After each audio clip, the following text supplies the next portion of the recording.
All right, so the other insects that we're noticing a lot of, these millipedes or centipedes, these look at how smoothly it just glides along the floor. See, it's eating something. That is so cool. Ethan, come look at this. I'm not gonna kill it. I'm gonna put it outside. Look at how cool this thing is. It's pretty freaking. It's pretty cool. Now it's moving. Oh, okay. Look. Oh. See, it's like a Roomba, but for like little. I don't know. Maybe it's eating pieces of skin. It's amazing the way the foot movement waves through. Are those centipedes in the water? Oh, okay. There you go. Look at that. Yeah, look at that. Okay, dude. Outside you go. Let's go. Get up. Can I pick him? He's pretending to be dead. Don't judge me for my fingernails, people. Good morning. No. Good afternoon to everyone except. Good afternoon to everyone except Central Time and Pacific Time. How goes it? How's my audio? Is my audio good? How's my hair? The hair actually matches the shirt perfectly today. I did a short photo op with my wife. My wife, who took some pictures, which I'm going to use to update some profile pics. Millipedes are magnificent. I don't understand why we have quite so many on the floor. I think there's like gaps in the doors and they're innocuous. I just don't like stepping on them, which I haven't. And millipede, you can't bare hand pick up a centipede without pain. Good to know. Never tried. There are a lot of millipedes, I'm noticing. The dogs like them because the dogs eat them. The dead ones, not the live ones. But yeah, they're everywhere. Beautiful. I mean, I love animals. I even don't mind insects that don't bite.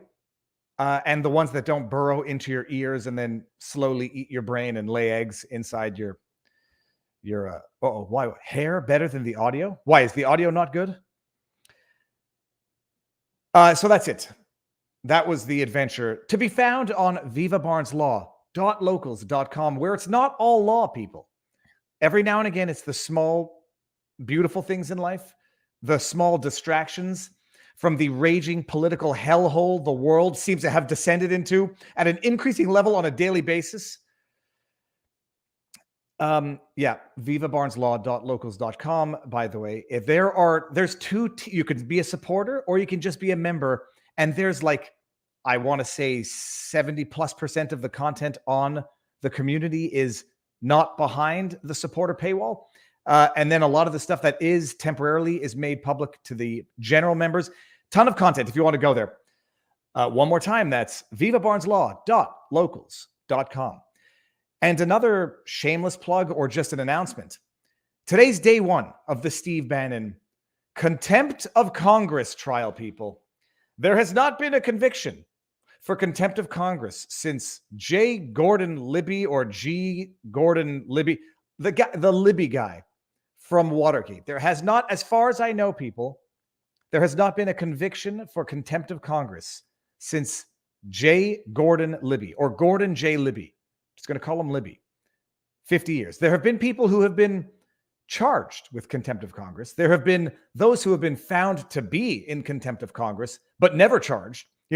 Apparently not adhering to a congressional subpoena to testify on what a radio personality said on the airwaves. Apparently that's more serious than, I don't know, gun smuggling into Mexico cartels so you can track the guns, but then you lose track of the guns and then the Mexican cartel actually uses those guns to kill federal agents.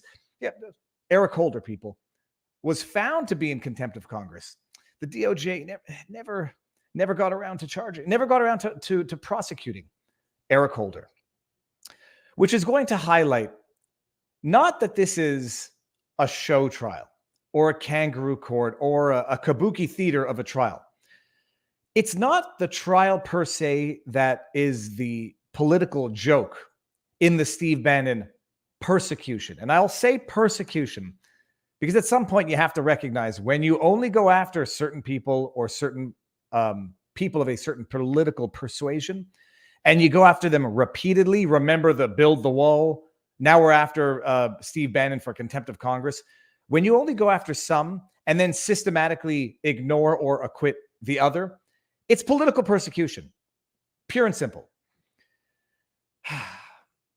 Michael Sussman, Clinton attorney, was indicted on making a false statement to the FBI in the context of an FBI investigation. His false statement, when he went to the FBI in the whole context of that Russiagate scandal, which was actually a Russiagate hoax, but whatever. The Russiagate hoax that was promoted, perpetuated for over 3 years, initially initiated by one Michael Sussman, undeclared, undisclosed, although known to everyone, Clinton campaign lawyer, meeting with the FBI to hand them this mysterious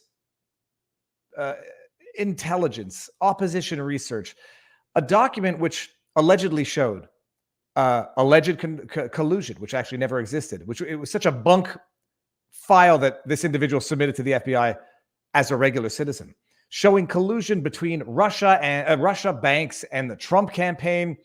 Trump needed to be investigated, and the FBI asked, "Hey, Michael Sussman, we know you're the Clinton campaign lawyer, as you have been for years, known to us because you were representing the Clinton campaign during the alleged Russian hack into the DNC servers. Hey, Sussman, are you here now on your own, or are you here for a client?" Oh, Sussman says, "I'm on my own," when he wasn't, because he was actually billing the Clinton campaign and actually billed the Clinton campaign for his meeting with the FBI. Dead to rights. I was somewhat not encouraged. I was somewhat surprised that Sussman was even indicted. He was indicted, went to trial in a case in which he was dead to rights. In writing, billed the campaign for meeting with the FBI when he told the FBI, "I'm not here representing a client," while he gives the FBI a phony dossier to try to get the FBI to spy on Donald Trump based on fabricated, untenable allegations of collusion with Russian banks. Acquitted in a DC court. Acquitted. I mean, it's flabbergasting. He was tried by a jury of his peers in the most politically literal sense, DC being 92, 95+% Democrat Clinton supporters. Sussman went to trial. All the evidence was there, and he was acquitted. And I believe, if I'm not mistaken, one of the jurors made a public statement to the effect of, there's more serious stuff, more serious charges to pursue, more serious criminals to go after.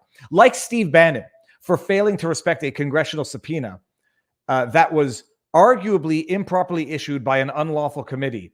And he arguably benefited from executive privilege, which would have exempted him from any obligation to comply with the subpoena. So yeah, Michael Sussman's acquitted because, according to one juror member, as far as I remember, and I may be wrong, but I don't think I am, the jury felt they had more serious crimes and more serious criminals to pursue, and now they're doing it. Bannon might also be somewhat dead to rights on the factual basis. He received a congressional subpoena. He did not respect it. Contempt of Congress. But he had some decent legal arguments, decent legal defenses. One, the committee is not validly formed. It is an unlawful committee, and therefore they cannot issue any lawfully binding subpoenas. Little known fact, by the way, people, if lawyers can issue subpoenas, and they are orders of the court to appear to testify. You issue subpoenas when you want a witness to come to a trial. If you bungle the subpoena, like hypothetically you forget to include in that subpoena the requisite travel costs, which might be a bus ticket or a cab fare. If you don't give travel costs, someone can say, improper subpoena, you didn't check off all the boxes in what makes a subpoena legally binding. I'm not in contempt of anything for not adhering to an unlawfully issued subpoena. That would be in a civil case. If you have a typo, if you get a wrong address, if you serve it improperly, say you serve the subpoena prior to standard hours of service or after standard hours of service, or you just serve it improperly at the wrong door, under the doorstep, if you're not allowed to do that in your jurisdiction. If you issue what is an improperly served or improperly formed subpoena, there's no contempt, civil or criminal, if you don't adhere to it because it was never lawfully issued in the first place. One of Bannon's legal defenses, this committee, let me see if I can pull up an article on it. This congressional committee was never properly formed. Oh, I was about to quit, and that would have been the wrong tab to click on. The argument that Bannon, I think, has in law is that this House committee, January 6th House committee, is unlawfully formed because, we're going to get Poynter. Let's go to the Poynter Institute. It's unlawfully formed potentially because its core requirements that shall be fulfilled, and not may be fulfilled, but shall be, as in a requisite to lawful constitution, requires more members than they have, and therefore it's an unlawful committee, cannot therefore issue any lawfully binding subpoenas. That would have been one of Bannon's legal defenses. The other would have been professional reliance on purported executive privilege, as he understood it to have been afforded to him. There was another legal defense. Oh, relying on an Office of Legal Counsel memo from a while ago that says Bannon had executive privilege for what the committee was asking. He would have had those lawful defenses in law, had the judge not precluded Bannon from raising those defenses in the context of this trial. Judge says, you can't raise those defenses, I presume on the basis that they are issues of law, not issues of fact to be tried by the jury. So you can't plead those in front of the jury and go to trial. Go to trial effectively with no defenses, because those were the defenses that a Judge Trump appointee, has deprived Bannon from raising. So we are now in the general geopolitical legal context of Michael Sussman, dead to rights, being acquitted by a DC jury because they think there are bigger fish to fry. And now we're on to the bigger fish to fry, which is Steve Bannon for defying a congressional subpoena of a potentially unlawfully formed congressional committee, who has now been deprived of his effective, meaningful legal defenses, proceed to trial. That's where we're at now. And it's day one, and it's jury selection time. Okay, first things first, I didn't give the standard disclaimers. No election fornication advice. No legal advice, no medical advice. I am a Canadian Quebec attorney, so I have no expertise in American law. I'm not even purporting to be able to practice. I'm learning as I go along, but I'm learning from the best. Barnes, Robert Gouveia, Joe Neerman, Good Logic, who's boots on the ground in Washington now, Nate Brody, Legal Mindset, Legal Bites, Emily D. Baker, Nick Rekieta, Uncivil Law. I learn from the best. I sometimes don't know what I don't know, but I think I know what I don't know. I know when to ask the questions. No legal advice. So we're all just going to make sense of this together in real time. And I can commentate and I can interpret and I can dumb down for myself, which I hope, is also explaining for other people. Those things, super chats. YouTube takes 30% to super chats. Rumble has a Rumble rant equivalent. They take 20%. So if you want to support, the best place is vivabarneslaw.locals.com, Rumble, and then YouTube. If I don't get to your super chats and you're going to feel miffed, rook, shield, grifted, whatever, don't give it. I don't like people feeling bad. David, Viva, you see on Rumble, Watch the Water docu-movie. No, but I'm going to go to it after I screenshot that. From a friend who is American educated at law, it's called sovereign immunity in states via executive consent, affiliation, or authority. I also do not endorse any comment that I bring up because I can't vet it in real time. And sometimes I accidentally bring up comments that I don't intend to bring up. That being said, Ginger Ninja, you're really going to forget. No, I said Rekieta. I said Rekieta law. Oh, I'm not going to forget Rekieta. In fact, Rekieta has taught me, Nick Rekieta law, for those of you who don't know. He's taught me not only about the law, but about culture. I now know things that I would rather not have known involving animation and whatnot. Did you miss Pat King, Christine? No, you did not. I haven't even gotten started yet. On the menu today, well, I did get started. That was the recap of where we are with Steve Bannon trial. Today's jury selection, and I'm going to go through some tweets and updates because Joe Neerman, Good Logic, who's on the ground, couldn't get in, I don't think, for jury selection, or I don't know that they were letting media in for jury selection. I'm not sure about it. But we know how jury selection is going to go. It's going to go fast, and it's going to be wildly stacked in a manner that represents the overall political environment of Washington. It's going to be 100% Democrats, Biden, Clinton supporters. If not 100%, it's going to be whatever 1/12, about 8%. It'll be 92%, guaranteed 92% Democrat-leaning jury members, if not 100%. It will be. And it's going to be statistically representative. The real question is going to be, I don't know if the jury members are going to be made public.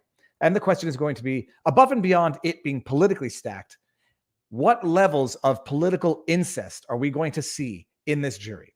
I mean, in the Sussman trial, you had jury members who were politically active, actively making donations, politically connected to the people involved in the trial. What level of legal and political incestuous relations are we going to see in the Steve Bannon trial? It'll be par for the course. It will be substantial. Prediction. We'll see what happens. Oh, and Nate Brody. How can I have... I forgot Nate Brody, but now he's going to get a special highlight. Nate the Great Brody. I met Nate when he was at 800 subscribers, when he called me out in a humorous and well-intentioned sense on the Nicholas Salmon case. I think I ended up being more right than wrong in that. Nate the Great Brody, who is not just an individual from whom I learn, he's become a very, very good friend, a very good personal friend. And Eric Hundley, Unstructured, America's Untold Stories with Mark Robert. Eric Hundley is not a lawyer, but he has also become a friend and someone from whom I learn a great deal. He's recommended so many books to me that I listen to on audio that have made me smarter and better as a human. Ginger Ninja. We all try to forget Rekieta, but like mildew, he keeps coming back no matter what we do. Laughing my arse off. Laughing my arse off. Where's Church Lady? Well, isn't that special? Yeah, so that's it. So that's where we're at with the Bannon. There probably won't be much news during the day. I'm going to be doing my 20 to 25 minute exclusive recap analysis for the Post Millennial. I don't know when that's going to be available from Post Millennial, but I'm going to shoot that at the end of the day, and then they're going to publish it exclusively on their platforms. So stay tuned for that. And as soon as I have any news, I'll tweet it out. So that's where it's at with Bannon. And we'll come back to it as you know what I could probably do? Hold on. Let's do this. I think I can do this. No, Pointner. We're going to do this first before we end it. People, if you find it hard to follow me sometimes, welcome to my world. The legitimacy of the January 6th committee explained. You know what's amazing? Let me just make sure that this is the right article. Okay. You know what's amazing? When the headline begs the question. The legitimacy of the January 6th committee explained? No, the legitimacy of the January 6th committee is in question. But the headline shuts you up from the get-go. The legitimacy is there. Let's just explain it. Okay. Let's see how well Pointner, and yes, I know what the Pointer. It's the Pointner Institute, founded by Brian Stetler. The Pointer Institute. I know what it is. It's politically motivated. Critics I'm surprised they said critics and not conspiracy theorists, argue that the House committee investigating Jan 6 is illegitimate, but it has withstood legal challenges against it. Hey, you want to read between the lines here, people? This is where you have to have a neurotic, I won't say paranoid, but critical mind. Critics argue that the House committee investigating Jan 6 is illegitimate, but it has withstood legal challenges against it. Did those legal challenges, we'll find out, question the legitimacy of the committee, or did it adjudicate on issues brought before the committee? I don't know the answer yet, but that's a question people need to have in their minds. It has withstood challenges against it. Those don't necessarily mean challenges questioning its legitimacy. Those could mean challenges such as, do they have the right, or is this subpoena legitimate? Which raises interesting questions. But let's just see what the article has to say. Critics argue that the House committee investigating the events of January 6, 2021 is illegitimate, amounting to a political hit job by Democrats and anti-Trump Republicans rather than a sober-minded quest to prevent disorder.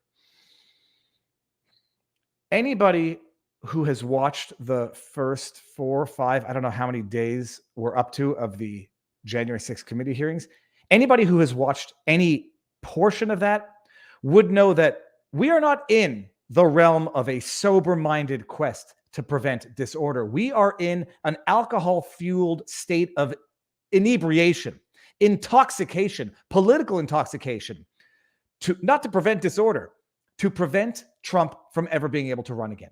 It's not sober-minded. It is politically intoxicated, frat party level madness. But yeah, thanks for telling it. It's, by the way, people, just so you know, it's a sober-minded quest to prevent disorder. And if you think otherwise, if you think it's a political witch hunt, you're dumb. You should read Pointer and understand the error in your ways. Anybody who watched that committee knows that it is, I was going to say something really bad. Kabuki theater. Oh my goodness. Another thing that I might have learned. No, I knew of that word from a long time ago. Kabuki theater. Kabuki, which can easily be inverted and mean something much, much worse. Despite the criticism, the committee has withstood legal challenges against it. We'll see what those challenges were, and and experts expect the committee will complete its work. Nice. What is the legal justification for the committee of this sort? Okay, so let's just read what they have to say. The Constitution does not explicitly mention congressional investigations or oversight, but the courts have consistently upheld Congress's right to undertake such activities. Let's just see if it specifies that it should be strictly limited to legislative purposes. Let's just see. Stemming from the text that says Congress possesses all legislative powers. Is this committee pertaining to legislative powers? Yeah. One of the framers of the Constitution, George Mason, said during its drafting that members of Congress are not only legislators, but they possess inquisitorial powers for legislative purposes.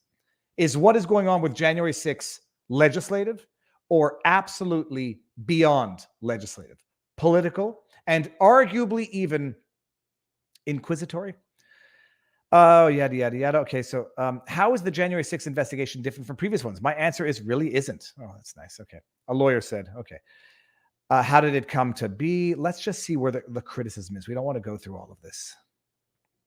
Here, on June 30th, 2021, the House approved creation of the Select Committee to investigate the Jan 6 attack on the United States Capitol. Anybody who's read the resolution, where they refer to it multiple times as an act of domestic terrorism, despite all evidence to the contrary, and despite the FBI itself confirming scant evidence of any insurrection, the gratuitous and excessive use of the term domestic act of terrorism in the House Resolution Committee could lead you to believe it has nothing to do with legislative purposes and is not sober by any means. The resolution passed 222, yada, yada, yada. Under the resolution, the Speaker shall appoint 13 members to the Select Committee, 5 of whom shall be appointed after consultation with the Minority Leader. But this is where matters get even more convoluted. Oh, convoluted or problematic? This is where matters get even more convoluted. McCarthy presented Pelosi with a slate of 5 nominees to the panel. Pelosi responded that she had no quarrel with 3 of them. Oh, the committee accepts what you shall propose, but it doesn't like the other 2. But this is, legit. Pelosi responded that she had no quarrel with 3 of them. Okay, yada, yada, yada, yada. But she drew a line at 2 of McCarthy's picks. Oh, she drew a line at the bipartisan nature of this committee. Indiana Rep. Jim Banks, who was tapped for the panel's ranking member slot, and Ohio Rep. Jim Jordan. Why? These are 2 decent people, politically speaking. Pelosi maintained that Banks and Jordan were too closely tied to Trump to help carry out a credible investigation.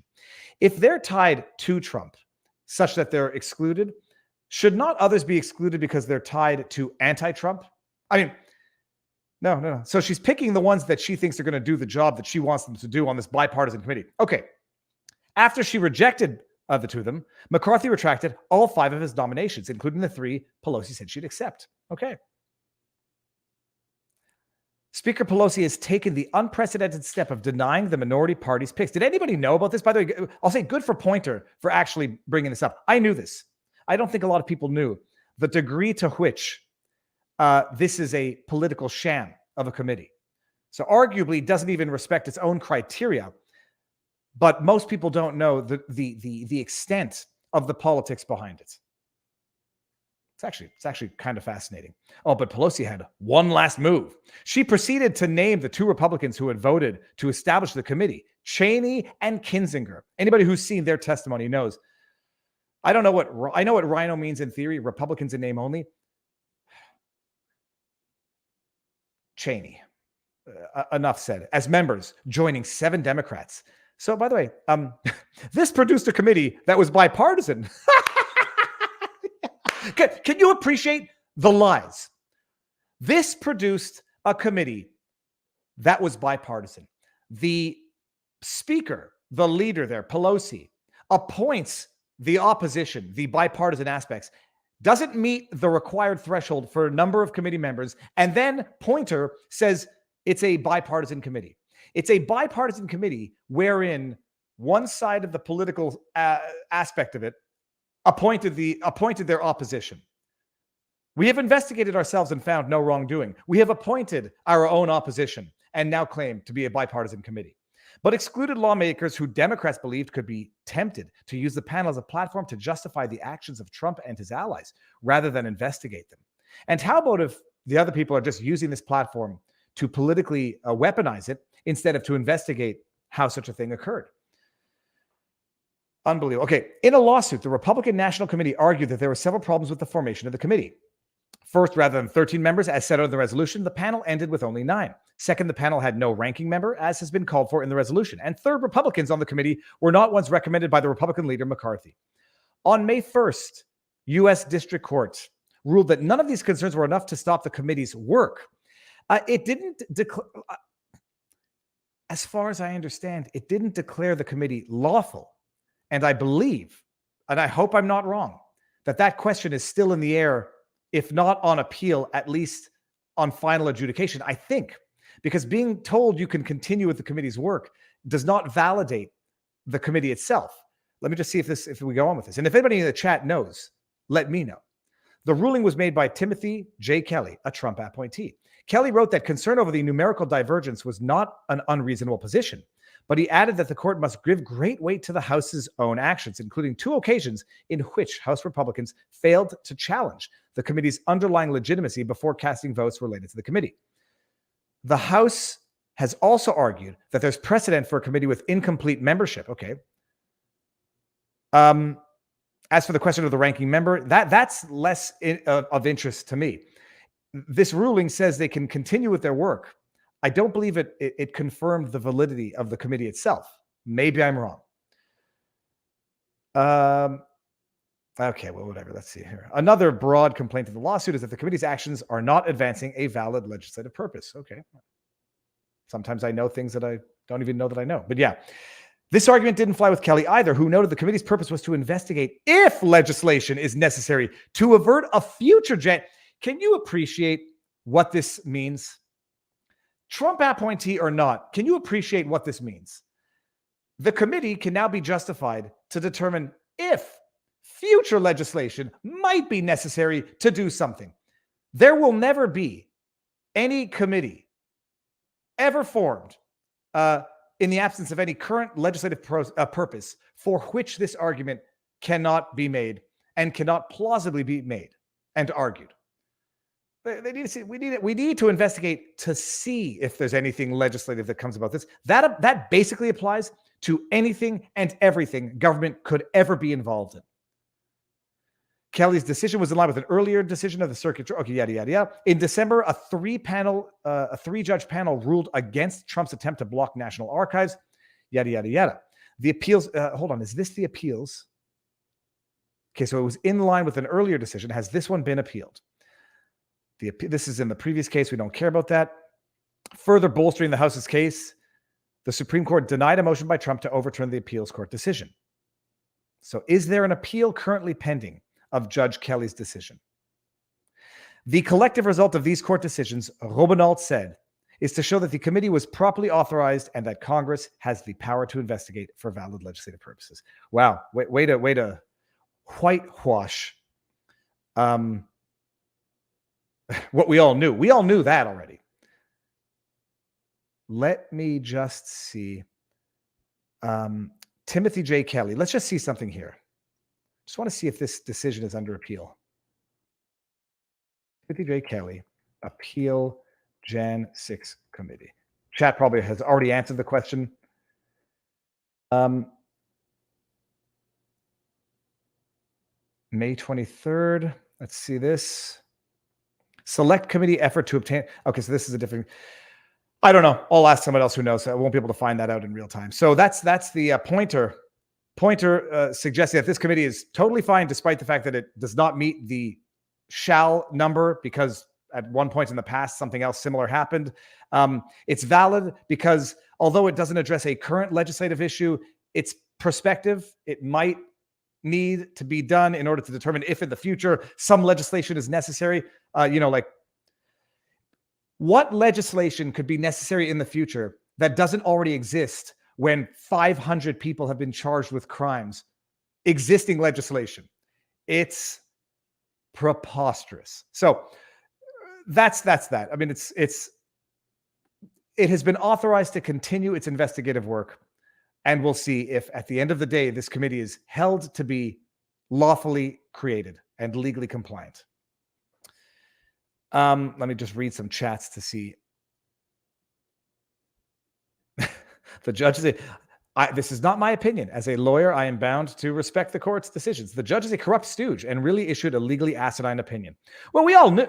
No, the question of valid legislative purpose, it might be necessary in the future. That will always be true of everything and anything the government can purport to want to do.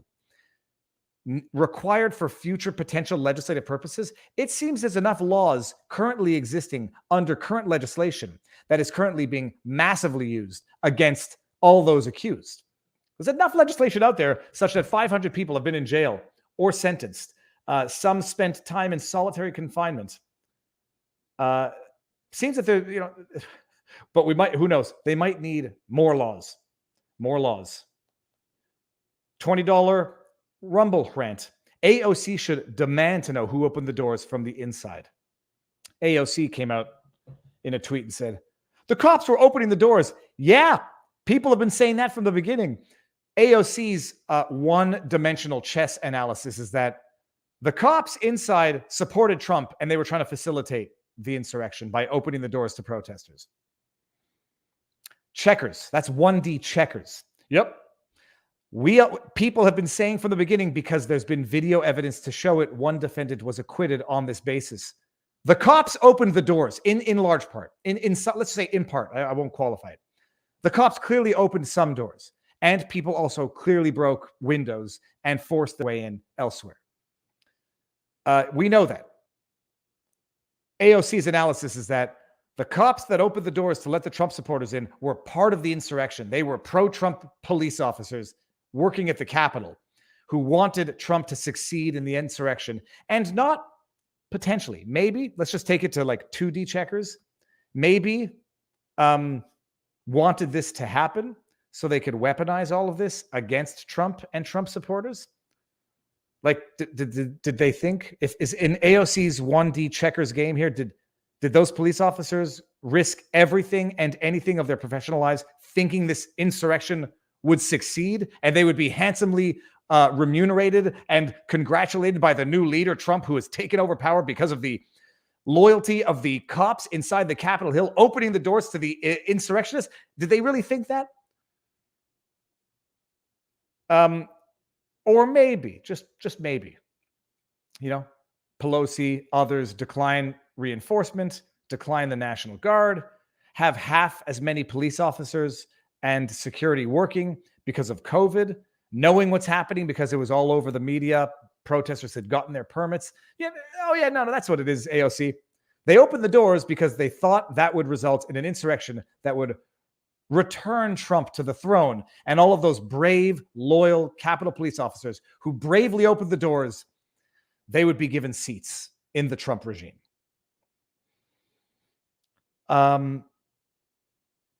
There was something else I wanted to say on that. Now we'll get to that later. So let's actually, no, that is what I want to do. We're going to go and look at Joe Neerman's Twitter feed. And we're going to see if there's been any interesting news before we move into Pat King, people. Pat King released. Pat King has his freedom after 5 months in jail, denied bail repeatedly for mischief-related charges. Meanwhile, a convicted predator released from jail after conviction pending his appeal in Canada. Nothing to see here, folks. It's just totally par for the course. Twitter. I got some notifications. Let me see here. Oh, yeah. Okay, we got that one. Let's just go to, how do I do this? Home. Search. Joe Rogan. Joe Neerman. Heck, my problem, people. Okay, here we go. I am following Joe. And let's see the latest. Joe says, I'm covering the trial. And hold on, let's just see this. Joe. Hello, Joe. Who's going to get it? Who's going to get the reference? Hello, Joe. I can never hear Joe without immediately in my mind's eye seeing Ned Flanders shaking mother or grandmother. Hello, Joe. Okay, Joe Neerman says, I am covering the Bannon trial. For me, it started with a bang. Had a fender bender while looking for the parking lot. Nothing serious, just a minor delay. Updates. Okay. And I got a text message from Joe basically saying he couldn't get in for jury selection. I'm not sure if media could get in, but it's jury selection, so there probably won't be much more of an update than that. Today, we'll see who's selected on the jury, what is allowed to be disclosed of the jury members, and we'll take it from there. Oh, Tamara Litch still in jail because, posted a picture. Roe survived many challenges until Dobbs. Still a BS ruling. I may be wrong when I say this, and I don't think I am. I'm pretty sure Ruth Bader Ginsburg also said Roe v. Wade was bad judicial logic, or I guess absence of logic. It was good judicial absence. It was a bad ruling. Even Ginsburg recognized that. Faoud, thank you very much.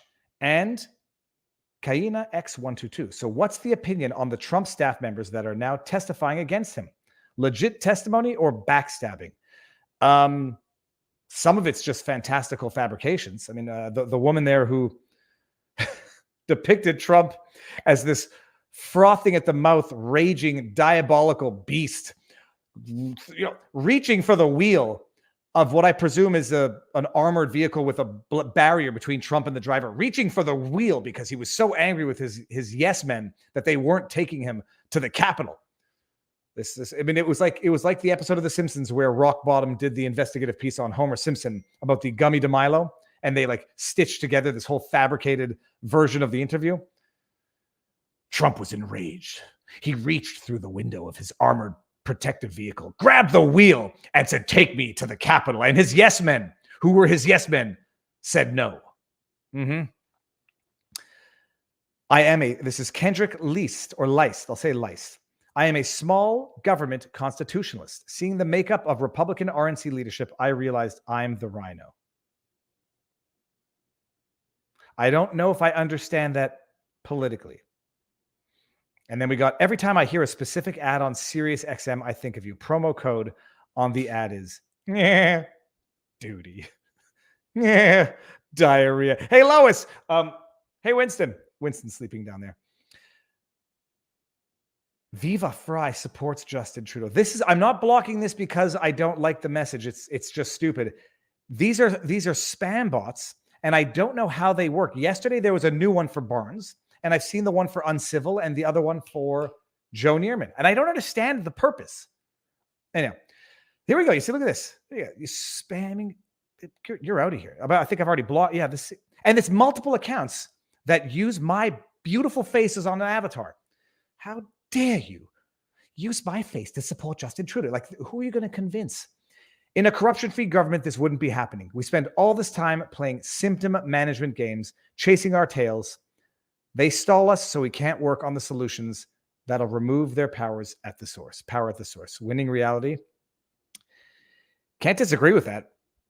But you know what? Actually, and just to reinforce it, let me just bring one up. I mean, you can't make this shit up.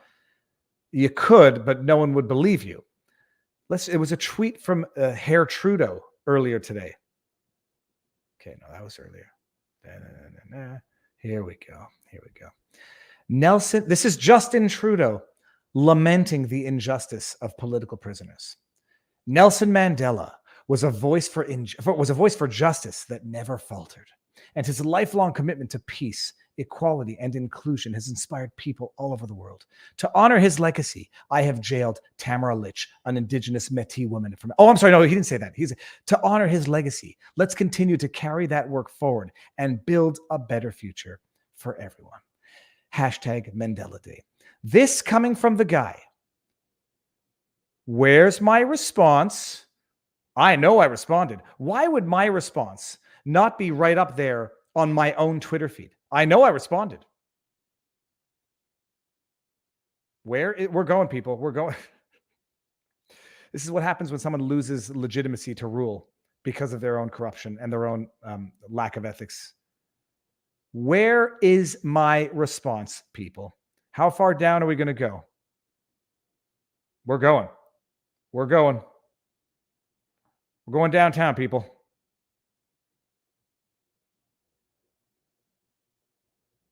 We're going to do this. Did I skip it? People, sorry. This has now become my stubborn project, whether or not you all want to wait through this. Okay, I can't see my response. You son of a gun.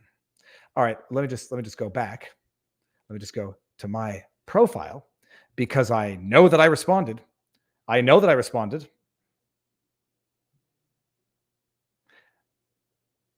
I'm going to get to my response. Here we go. There you go. I responded. Can't find it. I'm sure there's no downranking or shadow banning or whatever would account for the fact that I responded. My response has 89 retweets and it's not visible when you go and actually now it's up there. What the fudge? Doesn't matter. And yeah, that's what Justin Trudeau is tweeting today because he's a man of the people. He's totally not racist, despite all evidence to the contrary. He's totally not a misogynist, despite all evidence to the contrary. Jailing Tamara Litch, a Métis woman, firing Jody Wilson-Raybould as Minister of Justice and Attorney General, who's an Indigenous woman because she wouldn't follow his corrupt demands, groping a reporter way back in the day and apologizing for it. He's obviously not a misogynist. He obviously trusts the science, which is why he compels quarantine of children due to their vaccination status. He's celebrating the memory of Nelson Mandela while imprisoning political prisoners in Canada. And don't believe me. Here is the story, people. Pat King. By the way, Tamara Litch is still in jail. Apparently her new hearing date is going to be July 23rd from what I've read, but I don't know. But she's still in jail. Jailed for 2.5 weeks upon her arrest on February 18th. Finally granted bail with such onerous conditions that it's actually just more like controlled imprisonment. And then was brought back on a second attempt by the Crown to re-jail her on an alleged non-com. That wasn't granted. Brought back a third time for alleged non-compliance. Jailed. Back in jail. Right to jail. Undercooked the fish, straight to jail. Right to jail. Overcooked the chicken. Right. It's the over-under. Tamara Litch back in jail because she took a picture with someone that she wasn't supposed to take a picture with. Pat King's been in jail for 5 months on mischief-related charges. People are going to say, there's perjury in there too. He was in jail on mischief-related charges, non-violent criminal accusations. Legally innocent because he hasn't been found guilty yet, unlike the sexual assaulter who was convicted and released from jail pending appeal. Unlike that guy. And again, don't trust me. Hold on. Trust but verify, people.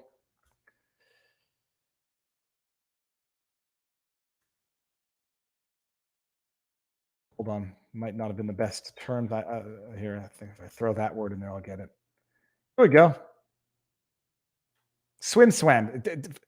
Chat, not yet, sir. Chat, well, I don't care what the guy's name is. A formerly successful swimmer in the USA who represented Canada, yada, yada, has been granted bail pending appeal of a 54-month prison sentence for that. Convicted after a trial, he's granted bail pending his appeal. Tamara Litch, in jail. Pat King just got out of jail, but wait until you hear the terms on which he was released from prison. This guy was convicted of among the most heinous crimes known to people. Convicted, sentenced, granted bail pending appeal. Tamara Litch is in jail now for allegedly violating her bail terms, which consisted of a photograph with an individual and whispering something in his ear at a gala where she had just won an award. Pat King denied bail for 5 months. Oh, let's just see what the terms of his bail are, actually. This is while we're here. Find term. The risk to the public safety if the applicant is granted interim release pending the determination of his appeal is low. Oh my. The Crown concedes this point, she wrote. That's the judge. He is currently in a stable, committed, long-term relationship. Oh, unlike Tamara Litch, who's a freaking grandmother with a daughter, with a job, with a life. No, non-violent mischief charges. We see the two-tiered system. Okay. It's just, someone responded to a tweet of mine. You seem angry, and it's someone sipping tea. Like anybody thinks, I mean, I don't even know who that appealed to. I thought it was a joke until I looked at the profile of the person. Let's not confuse anger with well-justified political outrage. Yeah, I'm outraged. I am politically outraged and proud of it. Oh my goodness. Oh, that's going on a shirt. Politically outraged and proud. Now I need, if my merch dude is listening. Pressed. Let's do this. Politically outraged and proud. All right, let's talk about it. Pat King has been in jail for 5 months for mischief-related charges. Denied bail. Yeah, he went through lawyers. He went through lawyers, for anybody who's using that as an excuse. Probably because lawyers are being targeted now for harassment, ethics complaints, and cancellation for representing some of these people. Keith Wilson, the lawyer for Tamara Litch, has magically seen ethics complaint filed against him by other lawyers out of Ottawa. No coincidence. I see my brother in the backdrop, so I'm going to bring him in a few seconds right after I finish ranting. So Pat King's been in jail for a long time, and he's been going through lawyers. I might suggest he might be a difficult client. I don't know him personally at all. He might be a difficult client. It also might be a difficult environment for lawyers to operate in. People might just not want to take these cases because they know what might happen in terms of harassment, cancellation, brigading, baseless ethics complaints, because it's happening. Pat King, an organizer for the Freedom Convoy that paralyzed downtown Ottawa for 3 weeks. Paralyzed people. Go watch my streams. It paralyzed maybe the length of Wellington and 4 streets down, which is and by the way, paralyzed, but nonetheless had lanes open for any emergency vehicle that wanted to blast through at 70 kilometers an hour, as you saw live when I was down there. Wait until you see this. The decision was delivered in an Ottawa courtroom Monday by Superior Court. Oh, I don't want to look like I'm naming judges. I don't like the proceedings. The proceedings were covered by a publication ban. King nodded as the judge's reasons were handed down, wearing a plaid shirt and his hair in a long braid. By the way, the reasons of the judgment also publication ban. In the courtroom, supporters wearing t-shirts that said "Free Pat King" brought tissues to their eyes as the judge delivered her decision. London Weinstein said King will have to leave Ottawa in 24 hours to return to Alberta, where he will be required to live with a surety. He has been freed so he can be put under house arrest, basically. Conditions of King's bail include a ban on social media and to refrain from taking part in activities related to the convoy. The ban on social media, I disagree with. This part I can understand. King is forbidden from contacting other convoy organizers, including Chris Barr, names, unless in the presence of counsel. But even then, as Tamara Litch has learned, even then, right to jail.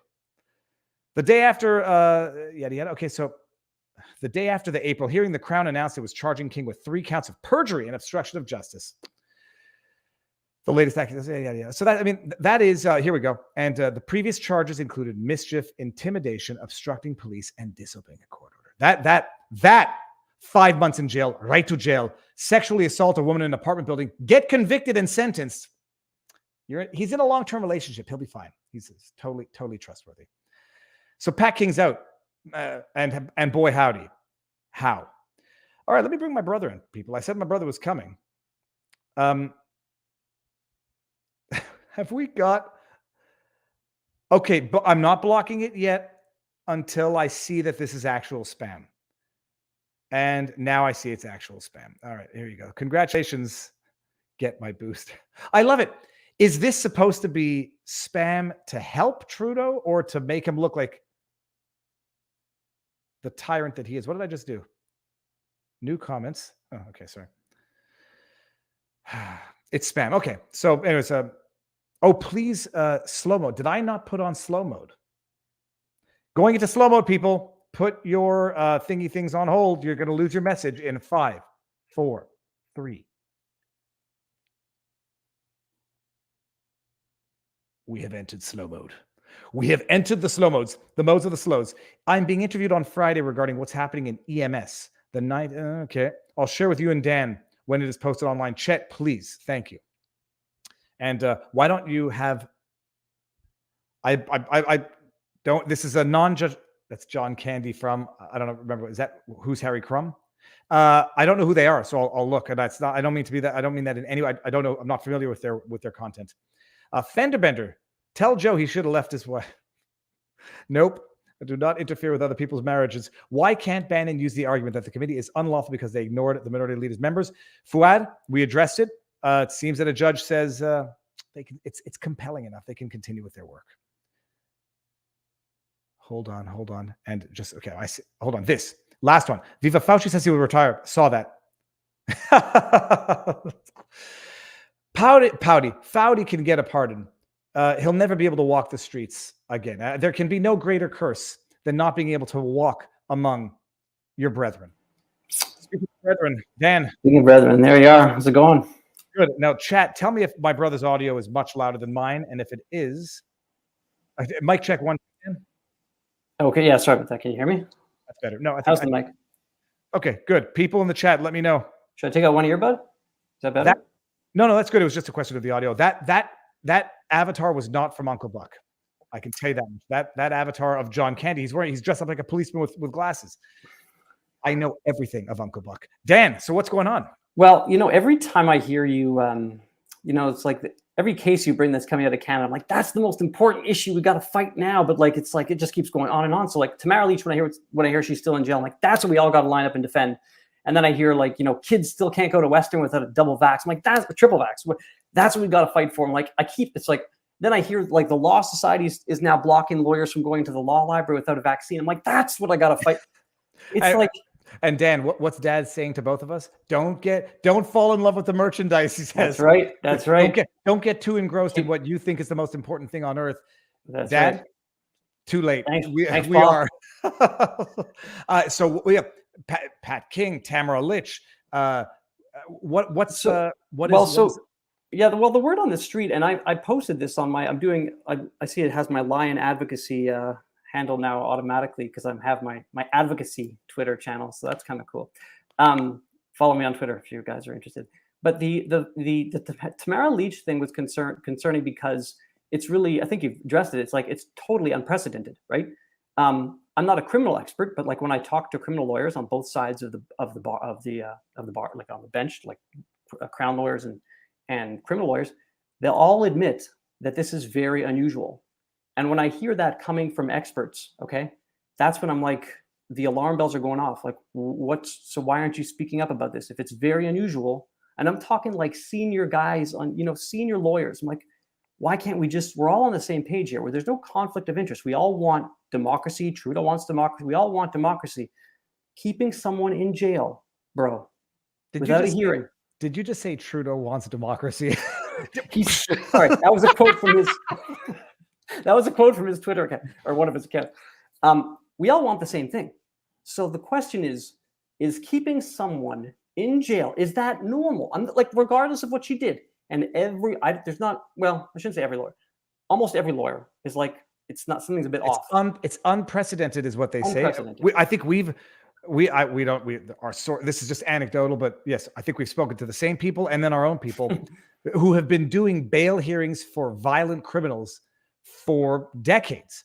And they say they've never seen it before. The obvious response is going to be, it's unprecedented. That's why it's unprecedented. Well, that's right. And it goes back to what happened in Ottawa. Like, was that a terrorist revolution that they managed to keep everyone safe from? And that's kind of, the jury is still out on that. Right now we're hearing in Ottawa, we're hearing these reports from people on the streets. Everyone's saying they felt unsafe. It was very dangerous.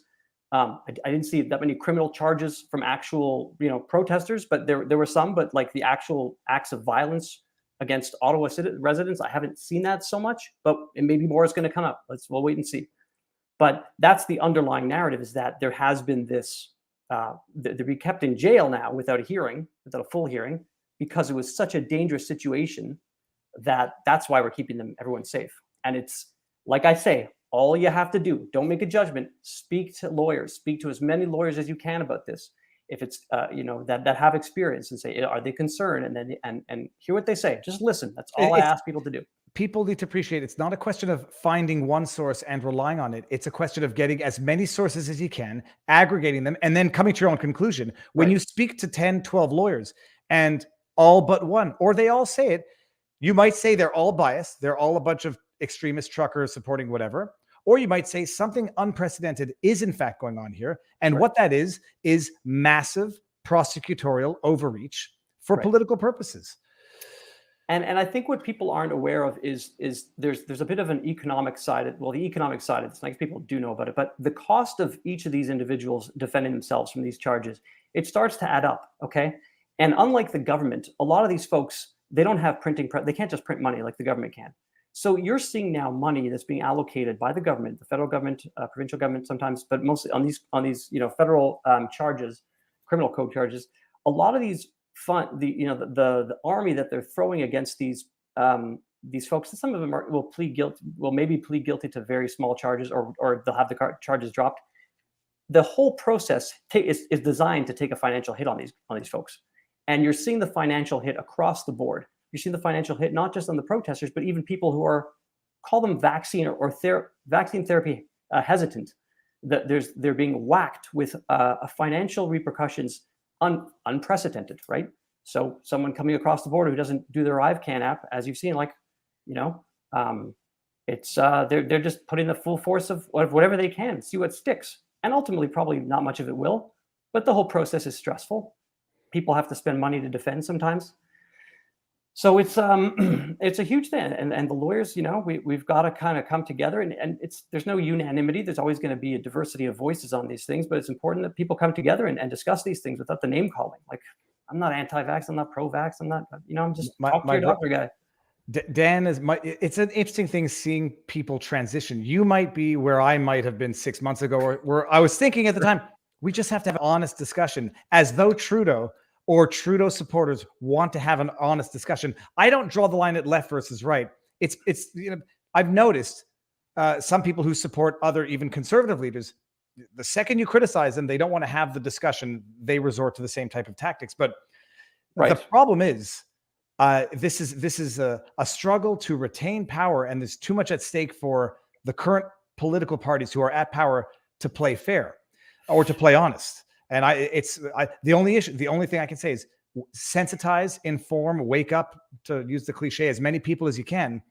And then it has to come from the bottom up, then the top down. But what are you working on these days? That's of well, on the I'll stick to the just the advocacy side, like the advocacy side of things. There's a lot of what do you call it? Gosh, you name it. So the latest was the Law Society, which has banned unvaccinated lawyers from the law library. I'm sorry, stop. Which law society in which province? Law Society of Ontario. Okay. Have banned unvaccinated lawyers from entering the law library. To look at, and again, I'm not at if if there's an Ebola at the height of some pandemics, it might make sense to have a short-term limit on who could.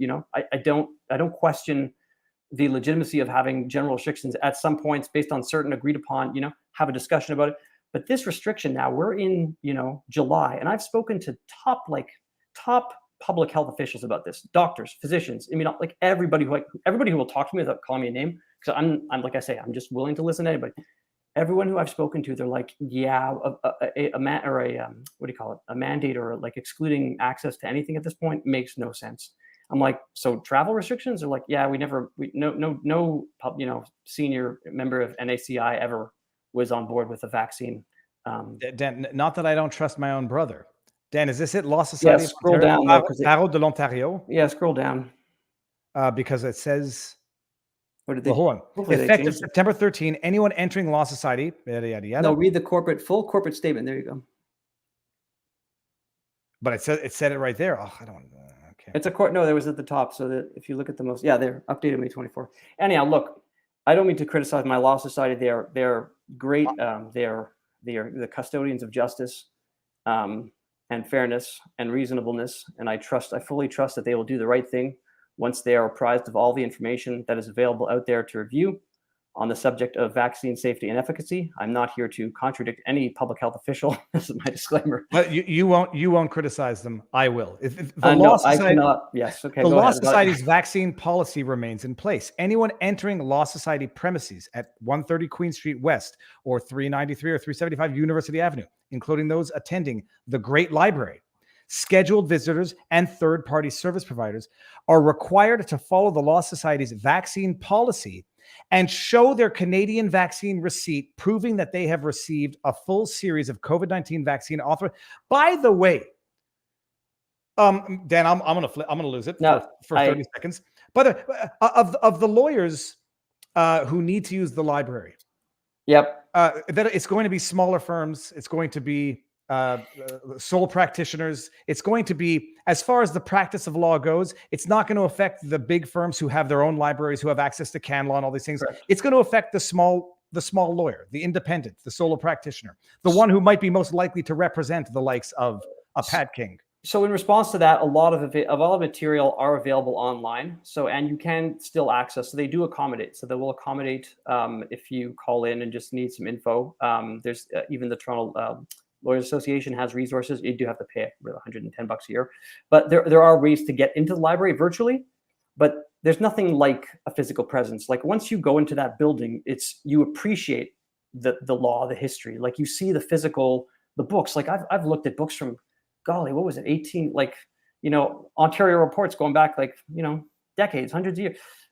So it's just beautiful to see that, and then to deprive. And for me to be part of the system now that is depriving people of that, that really a right for all Ontarians and Canadians, and it may be a privilege to the lawyers, but to be part of it, like I cannot, like when I saw that, it was like my Darth Vader moment, like Luke Skywalker, like my own Law Society, no.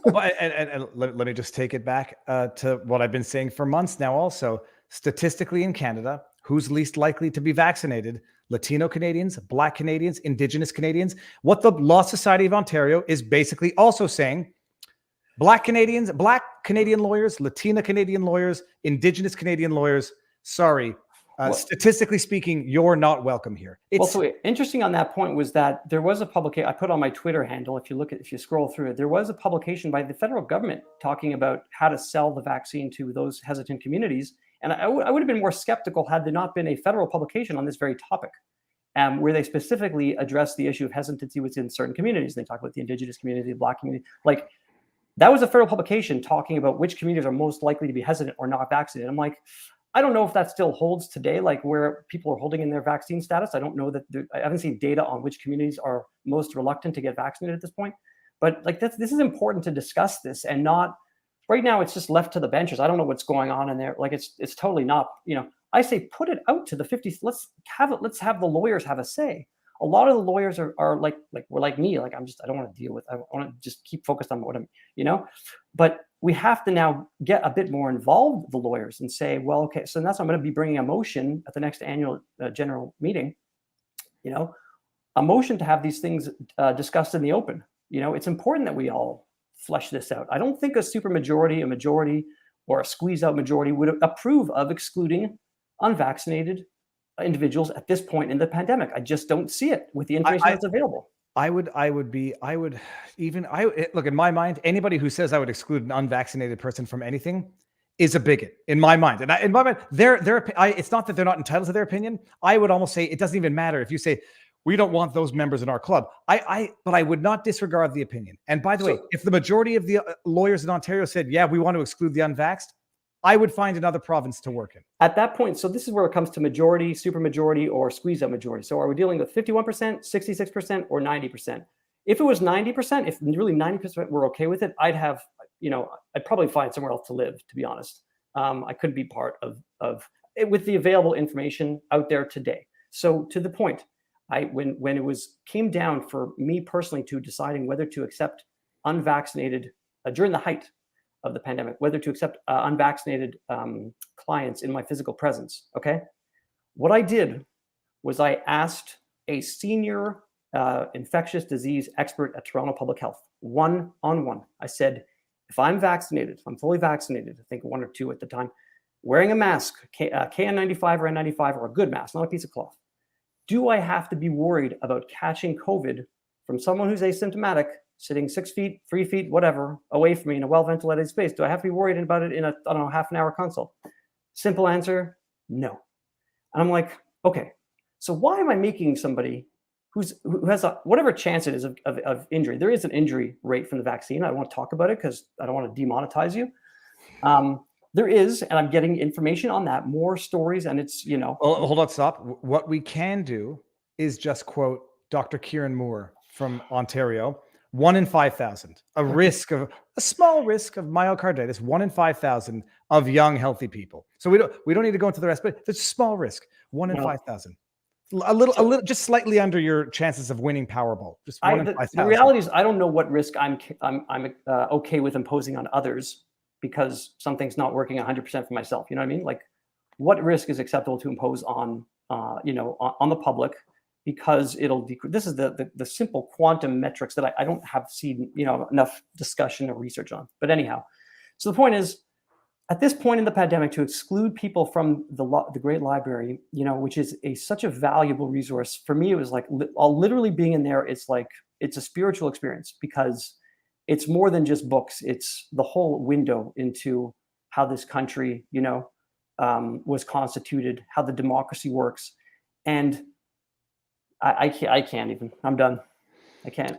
I was going to say, let me see here. There was a chat from Britt Cormier, which I can't find. Where is it? It's an orange chat. And Britt, I can't see it. Britt Cormier says, someone feeling unsafe should not be criminal for others. We have no obligation to make people feel safe. Quote. However, the media that frames things as dangerous or unsafe for clicks and views should be criminal. Well, again, see all this rhetoric about criminalizing, and that's where we're at. Like, what? At the end of the day, all this talk about, the criminality of things, if the Crimes Against Humanity Act is the legislation, the federal legislation, like people are so gung-ho on using these legal terms, at the end of the day, I don't know. I think that's more of it depends what people know, what data comes out, who's been affected by what's becoming really oppressive economic injuries to many Canadians, like the depriving of people of employment insurance. Like, employment insurance is like a basic, like just eating, paying rent. Like, that's not a lot of money, but for some reason the federal government is depriving people of that. So we're getting into a level that's concerning me, and I've tried to raise awareness about this. I'm like, at what point are you squishing people financially? Because it ends up having health consequences. Like, I've seen clients call me up. They're like, their health is impacted by these disgraceful measures like that have no international precedent. So I'm trying to raise awareness. I'm like, guys, nobody else in the world Nobody else in the world is doing this, right? Like, But this, Dan, to think, I mean, like I now, someone posted a video of, I think it was a train in China saying, be on good behavior, because if you're not, it will affect your social credit score. yeah, I saw The idea that they would predicate, on the one hand, they say we need UBI for everybody for basic equity. And then on the other hand, they say we're denying employment insurance to the unvaccinated. What that basically means is comply in order to get government goodies, or comply to get basic necessities. And if you don't, you won't. This is the concern. If they're going to use that to extract compliance with what might be, I don't know, like an ethical issue here with forcing, informed consent. Like there's legit issues that are being raised now. What type of consent to disqualify and exclude those people from society that are adding very much to the social moral fabric of Canadian democracy, right?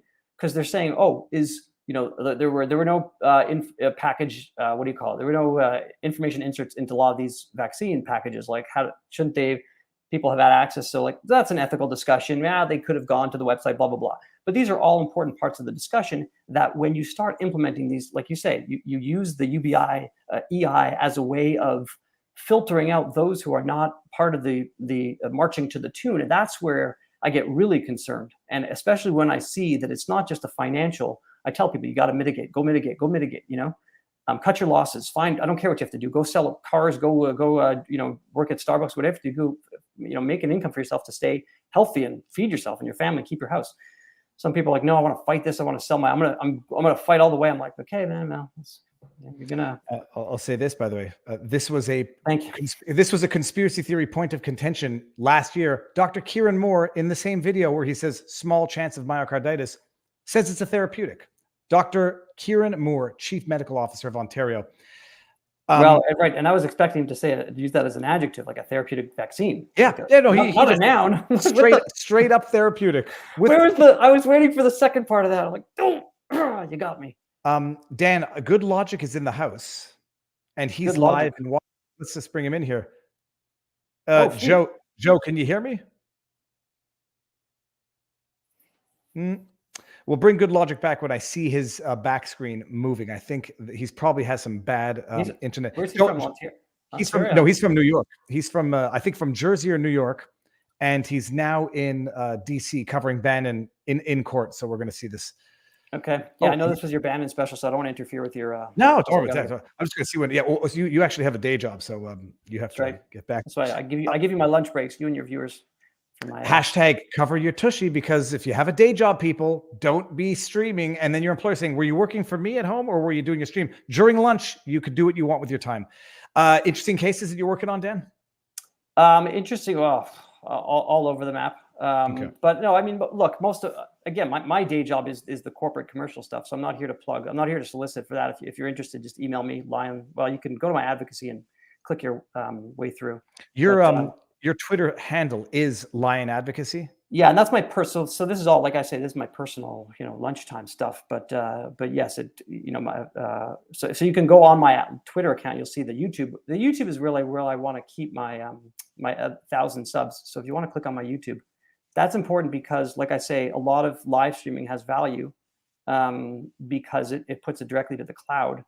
And I have no intention of ever getting arrested, but the way I've seen some protests go down, it's the police don't necessarily. Yeah, you don't even know what you get arrested retroactively for what was not illegal at the time. Like that's right. So that's why it's important to have that. And apparently, the Windsor video is now making rounds in some of those cases. So. Well, first of all, we all asked police. When I was going through Ottawa documenting live streaming the insurrection, I made sure to ask the police officer, can I go here? Yes, thank you. Well, that's what I was doing the whole time. I'm like, can I go? Like, can I go here? They're like, no, that's private property. I'm like, okay, here. And they're like, yes, that's a sidewalk. Okay.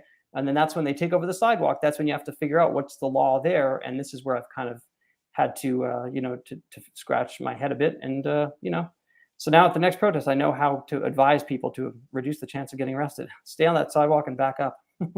All right.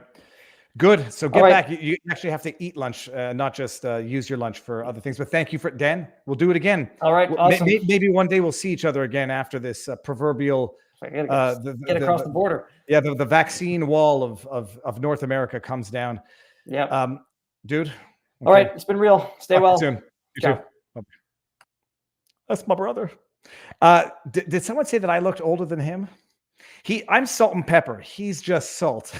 I'm joking. He's only 2 years and 3 months older than me. Oh, wait, hold on. And someone had said, oh, Gouvet is in the house now too. This is turning into a party. When you were younger, who was beat up the most by the other brother? I was the strongest kid in the house, I think, but Dan was wiry, and my oldest brother, despite not looking like a strong individual, was a pretty decent wrestler. So, okay, well, I'm not going to I don't know how long Gouvet has, so I'm not going to keep him waiting. Rob, sir, how goes the battle? What's up, Viva? Good to see you. Nice to see you again, my friend. The same. You're see, everybody's going with purple lighting in the back. Maybe I have to go with purple lighting and not fossils. I got those. Yeah, I got multiple colors now. It makes me feel a lot more official on YouTube. It is beautiful, and it's an actual backdrop. It's not a green screen. Yeah, no, I actually assembled some shelves and shoved it all back there. Yeah, I think I might have to do the same thing. I like the rustic look. I like especially this. Wait, this right here. My wife like it. Found that for $3 at a Target.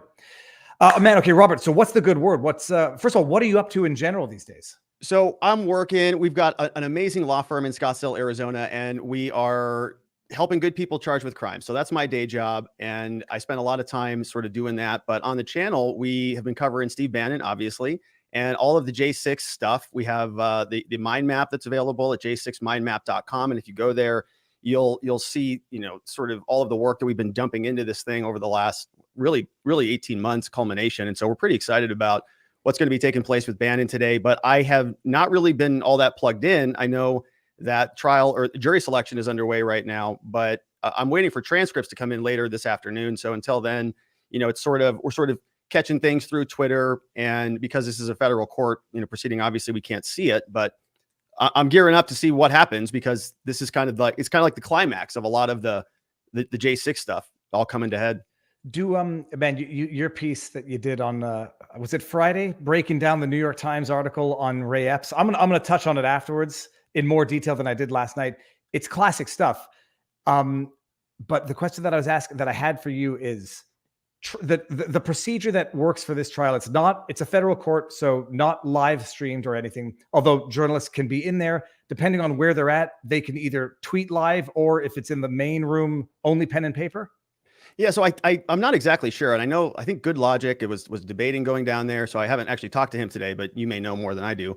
But so the way that it worked, like with Ghislaine Maxwell, which was out of the Southern District, the way that it worked out, we covered Michael Sussman, of course, and the way that I think that one worked is there was a media room, so people weren't actually in the courtroom, but there was a media room, and so people could sort of watch it and then only take notes and then step outside of the courtroom and then communicate all of that to us. So I think that's going to be the same today. I haven't noticed any public call-in line or anything like that. A lot of the time during the pretrial proceedings, there is a public call-in line, like for Peter Navarro, which is a very similar case to Steve Bannon. He's going to be coming up probably, I think, later in November. He's had a lot of public call-in line availability, so you could just kind of call in and listen in. But I don't think they've done that for Bannon, and I don't think that they will. So we're sort of waiting for the tweets and for Joe, and then of course we're going to get the transcripts later. Yeah, and Joe Neerman is down. He's actually there. Is he? He said his, if I'm quoting him, it says his reception is verklempt, but I think he means effed up. His connection was weak, but I suspect there might also be issues. A lot of people might be trying to, I don't know. No, that can't be the issue. So I saw him in the backdrop, but it was frozen. Robert, what's your assessment on what's good? Let me ask you this. Judge Nichols basically rejected or is disallowing Bannon from using defenses in law. Can you explain that in any better terms than I already might have? Yeah, so there's all sorts of defenses that Bannon was trying to get out, and the judge basically knocked a lot of them out. Let me see if I can sort of run through the litany on them. Well, the first and most obvious one was, of course, pretrial publicity. You know, they really fought, I think, 3 times for a continuance of the trial, because there is, you know, the January 6th select committees are going in parallel to this thing. And, you know, something that I think is worth repeating is that this is a process crime, right? This is not a January 6th crime like we saw from some of the other January 6ers who were actually there, who were in the Capitol, who are, you know, criminally trespassing, whatever. Right. This is a process crime. Steve Bannon wasn't there. He got a subpoena to show up and testify, and they are charging him with a crime because he did not show up and testify. And, you know, that opens the door to all sorts of other questions that are really strong defenses. Like, does the January 6th Select Committee have the ability to do that, to issue these subpoenas? Are there separation of powers problems with the Congress issuing these subpoenas and these orders and sort of doing these almost pseudo criminal prosecutions? I mean, it is almost like a grand jury what's happening out of these J6 proceedings, and it's translating right out of Congress over to the executive branch, which is now turning into these criminal prosecutions. And so something I've been screaming about is a separation of powers. That is not what our structure is set up for. And so there's all sorts of defenses on that issue, right? And I've been saying for a long time, the committee is illegally constituted and so on and so forth. The judge just got rid of all of those. All right. So that's like right out of the gate, like all of those foundational defenses just gone. And we can unpack that. I'm very sort of, I've been, opening this challenge to people to explain why the judge thinks it's legitimate. And a lot of people are saying, well, he because it's going forward, it's legitimate. And that's not the ruling, right? That's not what the judge said.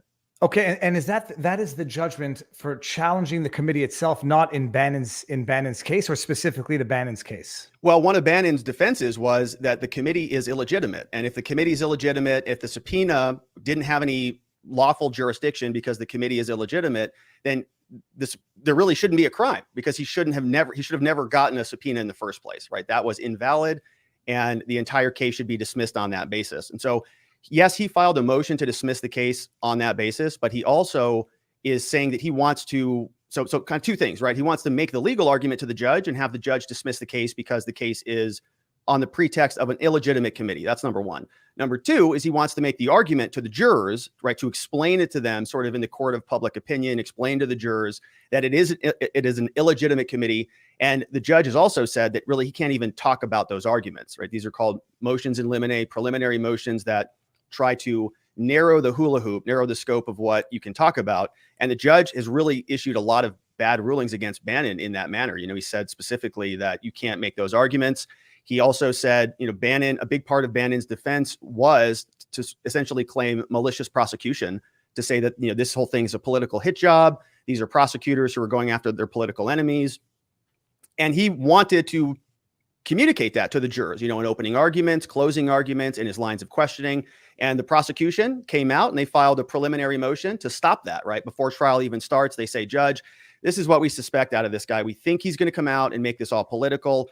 It's irrelevant, and stop him from doing that. And the judge said, yeah, you know what? It kind of is irrelevant. Meanwhile, you and I are sitting here saying, how is it possibly irrelevant? It's like, well, but the question is this, Rob. I pulled up the Pointer fact check where there is a prior ruling that says a judge said basically the committee is not necessarily invalid because there is precedent for a committee not meeting the required threshold for committee members, and so they can continue with their work.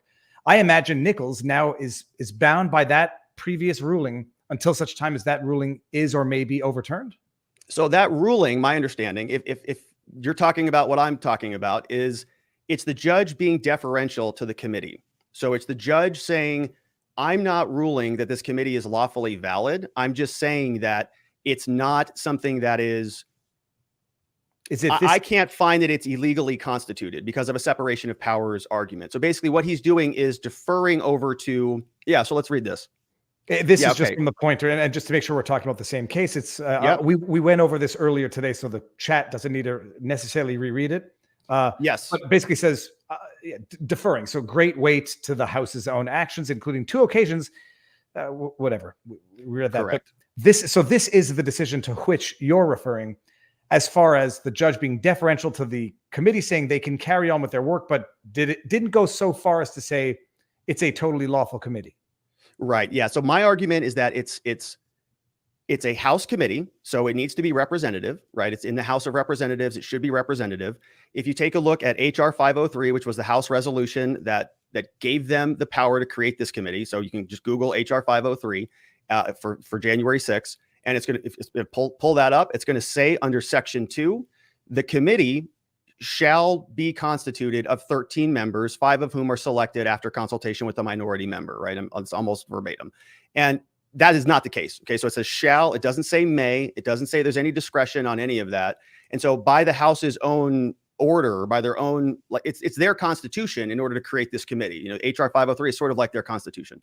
And so they have violated that, their own document, and it's not representative at all, right? So now we have a committee that is 7-2. There's 7 Democrats and there's 2 so-called Republicans on there, one of whom is Liz Cheney, the other is Adam Kinzinger. And these people are not even going to be in Republicans next year. Okay. Liz Cheney, she's out of here in like 29 days, right? After her primary, she's supposed to be in Congress, but she's going to, you know, she's on the way out.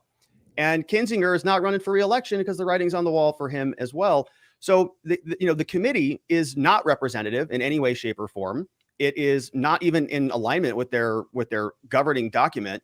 And the courts have said that that's their business. Okay. That's their business. We defer to them. If they want to run their congressional committees, you know, however way they want to run them, they're entitled to do that.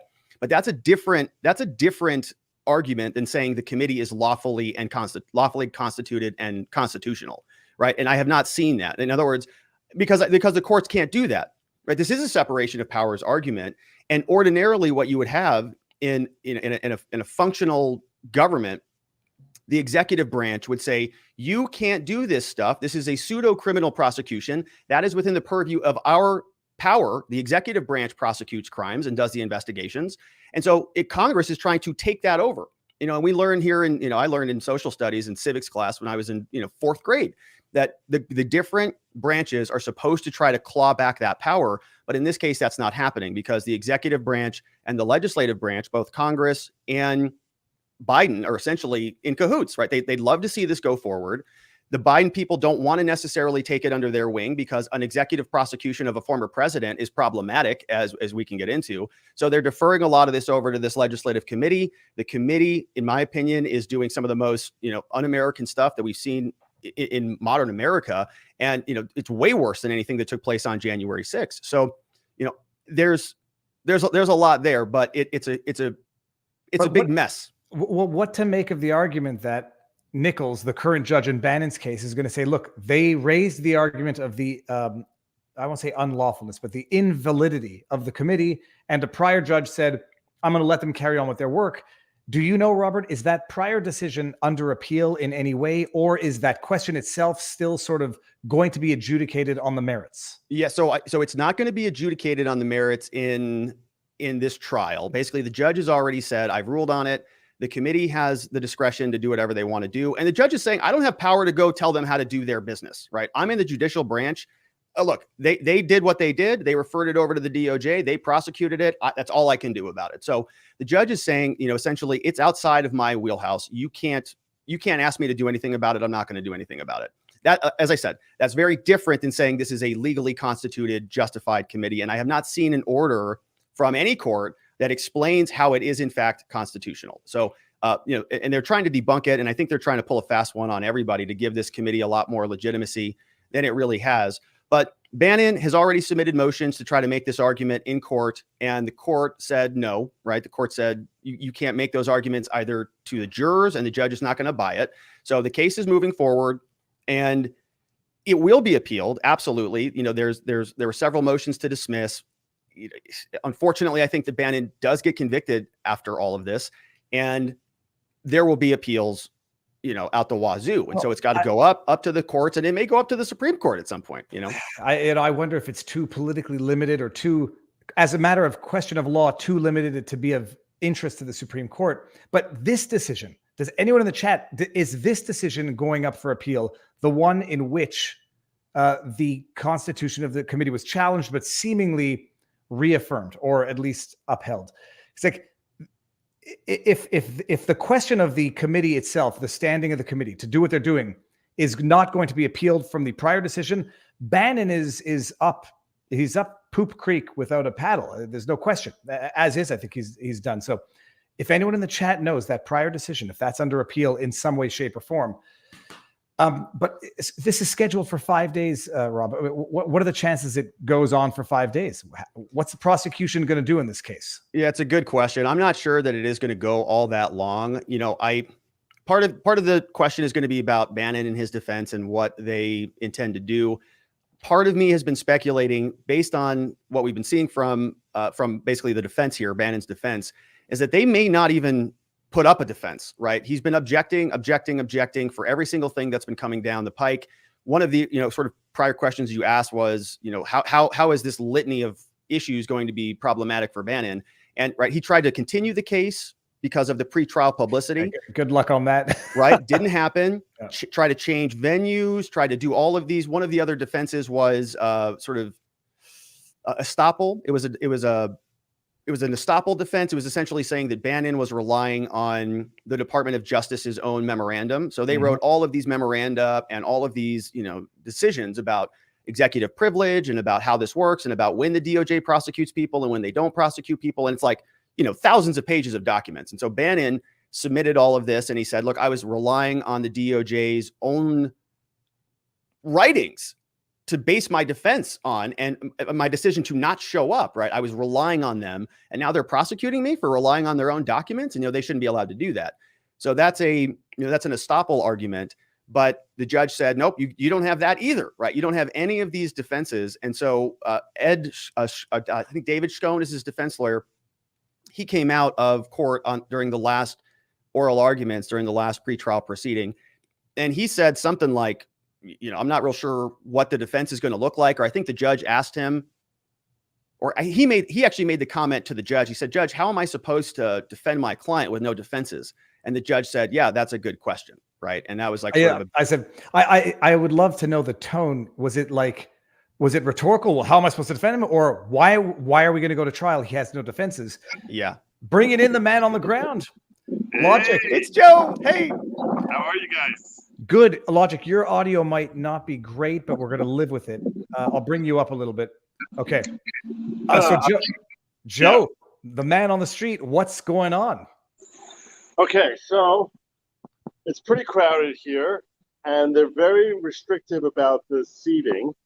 So it was very hard to get in there. I don't know why they're so restrictive. They're literally, I would say 2/3 of the benches they leave completely empty. And it's not like it's a COVID spacing thing, because they're packing us all in one corner, and they have literally 60 feet of benches, 7 rows of benches, 60 feet down, that they're leaving totally empty here. I don't know why they're setting up the way they are, but I wasn't able to get in for the very beginning of the jury selection.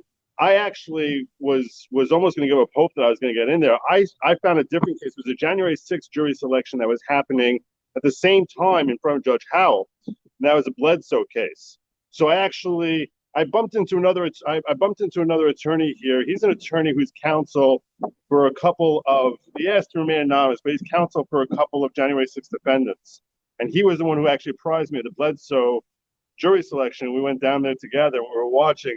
And the jury pool that they have to pick from here, you guys cannot even imagine. Like, you literally can't imagine how ridiculous it is that they're trying to pick a jury here. It's like one by one. Like, so do you know anyone who works in the area of the Capitol? Yeah, my wife works in the Capitol. Well, do you think that might impact your ability to be impartial? No, I think I should be fine. I should be okay. Like, really? She works in the Capitol? This is not the Bannon case. That was on the Bledsoe case. It's like, really? That's going to be okay?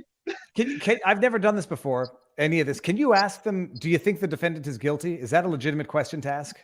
Oh, so when I finally got into the Bannon jury selection, and I was there for like the last hour of that before they broke for lunch. And there was one witness there. I actually created a video that I'm still waiting for it to upload, but I'll give you guys a sneak preview on it. There was one guy there. The way the process works is as follows. All the jurors fill out a voir dire, which has, I'm guessing, like 30 questions on it. And they're looking, in an ideal situation, to have them say no to every question. Questions like, have you read anything about this trial? Have you been following the January 6th committee hearings? Do you know anything about the House Select or the subpoena? And they're hoping to hear, do you have anyone who works in the legal industry? Those 4 questions, which respectfully, so the first one is question 7. Those are the ones that we tend to get the most yeses on. And so what happens is the judge will call in, they have them set up in a preset line. The number of the jurors not remotely associated with where they are on the line. You'll have like number 13 11 next to number 406 behind, and then number 1102. So I don't know how the numbering works, but they have their order as to how they set these jurors up. And they bring them in one by one, and the judge will go through all the questions that they checked yes off on and try and figure out whether that would make them, that would keep them from being able to be impartial in this hearing. And, so the first one that I heard, actually, the first guy who was up there when I was there was an attorney who's actually got a case pending before this judge, before Judge Nichols, that he's supposed to be trying in August on a civil matter. And, they're asking questions like, do you know anything about this case? It's like, yeah, I'm pretty familiar with this case. I've been reading up about. When's the last time you read about this case? Yesterday? Yeah, last night on CNN. Yeah, and that's what he said. He's like, I follow on CNN, New York Times, MSNBC. And it's like, I was just like, oh my gosh, Bannon needs this guy out of here so badly. And neither of them ended up like objecting to him. And then the judge, until the government of all people, I couldn't believe that the defense was letting this guy walk through when he's sitting there saying he has a case pending, he has motions in limine that are going to still be determined by the court. And at first what happened was an interesting situation with this guy. So both sides said he's okay. And the judge was like, all right. And then the government changed their mind. And they said, since he knows about about Bannon's defenses that were raised, we really would rather him not be on here. And they asked and then he asked the defense Corcoran for his take on it. And he's like, well, I don't know why on this juror they have a problem with it. Previous jurors, they didn't have a problem with it. And the judge said, I was actually thinking that I was wondering why neither of you raised the issue of the fact that he has a case pending in front of me. Like, I thought that would be more of a concern for you. I wasn't going to raise it sua sponte, but now that the government has this issue. Sorry, did I understand now that the lawyer had a case motion pending in front of this judge? Yes. This potential juror has a case that's being tried in August and motions that are pending before the courts. And the judge says, I'm surprised none of you objected. I'm surprised the judge didn't raise that sua sponte himself. He actually said, I wasn't going to raise it sua sponte because I figured if both of you were happy with this juror, I wasn't going to raise it. But once it's been raised by one side, I think that's a potential issue there. So I'm going to knock him off. But the craziest situation we had, most jurors who come up there, so there'll be like 4 questions that they checked off yes to, and the judge will question about it. And after the judge questions them, then they let the government question them, and then he lets the defense question them, and then he asks them if any of them want to bring a motion to strike for cause. And this one juror got up there, and he's railing about how we have one party in this country which refuses to accept the outcome of an election. And this guy went out there and screamed that he's going to go medieval on his court. And I think that's totally inappropriate. And he's bad for society. And, he's like, just railing on and on. And then, Corcoran asked a really important question. He's like, did you talk to any other members of the jury? The jury pool? Because he's like, everyone knows it. He's like, did you talk to any other members? He's like, yeah, we were having like a group discussion out there in the jury pool about how guilty. Yeah. No, but the thing is, so now, when one juror is being vetted, only person in the room, none of the other jurors get to see this? Correct. Okay. Correct. And then they make the rest of the pool wait outside. When what happens to the prospective juror afterwards? Do they go back into the room, or do they just get released for the day? And they send them out of the room while they discuss what their position is as to whether or not they're acceptable. And then and then I guess the clerk goes over and tells the ones who are accepted that they can go on to they should go on to waiting room for a different courtroom, and that's where they keep those penned off. And then the ones who they are unacceptable, I guess it depends on how long they've been waiting here in general. Some of them probably get dismissed and completely. Others might be potentially good for a different jury pool, so they might send them back in. That would depend, on a case by case basis for each juror, I would imagine. So, Joe, can I ask a quick question about you said the numbers game that they were sort of playing? When we were doing the Sussman trial, we would get the transcripts, and the way the judge sort of did it is he picked them all by numbers, and then he would make them move chairs. Okay, so like he would say juror 8 get up from chair 2, and then juror 8 would get up from chair 2, and then he would say, okay, juror 13, you take chair 2. And then like there was this, like, he called it musical chairs. It was actually really hard for me, like on the transcript, to sort of piece together who was who, because they were all moving around. And then at the end of it, we sort of had, like, I think I had a list of like 12 people who I was pretty sure were the jurors that were on there. But then there were a couple like other questions that I had, because I think what he was doing is he was like pointing around the room and like moving people around, and it wasn't like reflecting in the transcript, right? He's like, okay, it's like sit there, and then somebody would sit there, but the numbers weren't in the transcript. So I was just kind of like, is that sort of how that was going, or? Okay, so I'll tell you, the two courtrooms that I was watching different voir dires happening, they clearly have unique systems depending on, I don't know if it's based on that particular judge or based on that particular, floor or that case, whatever it is. But they were two completely different systems there. Yeah. So with respect to the Bledsoe thing that I was looking at first, anyone can go in any time. That no one really cares about that case. There's plenty of seating in there, and they just brought in one juror at a time from a back room, and then they would basically, after they were done, they would basically either tell them, okay, go wait in waiting room number 7 if they were going to be on, and if they were not going to be on, and there was an interesting thing, because we didn't get to hear the objections after the questioning for the voir dire. But the way the system is set up there is counsel and the defendant pick up a phone and talk to the judge on a phone while there's a white noise that's playing there, so no one can hear what happens, and then they hang up the phone. And the judge says, okay, so we don't know who's objecting, who's okay with it. We have no idea what's happening when you're sitting in the gallery. And then they say to the juror, okay, you're excused for cause. Or they'll say, okay, go wait in waiting room number 7. And they go out the back door where we came in. They go in the main door that we came in from instead of the back door that they came out from. So basically, some go to waiting room 7. Others go on to, go home and collect the home edition of federal court. So like your day's over. Thanks for playing. Adios. That's the way they did it there. So you wouldn't see the jury pool when you're waiting there, and you could tell who's going. And they knew when they were walking out of the room, are they going in? Are they going onward? Are they going back to the pool? Or are they going home? With respect to the Bannon trial, so there was a lack of seating, as I said early on. At a certain point, so first they gave jury instructions at the very beginning. Then they pulled the jurors out of the jury pool, out of the room, and brought them into the waiting area in the hall right outside the courtroom where we were. And they're sitting there, and they said, sit in your set order outside in the hall there. So if I wanted to, in theory, I could talk to a member of the jury pool, not that there's really any benefit to it. And then they started bringing members of the media, which I guess I now qualify as, into the gallery. And they started bringing the jurors one by one. And when they bring a juror up there, so the questions would happen after the juror left. The juror would walk out of the courtroom having no idea whether they got on or whether they'd been tossed for cause or for objection, whatever it is.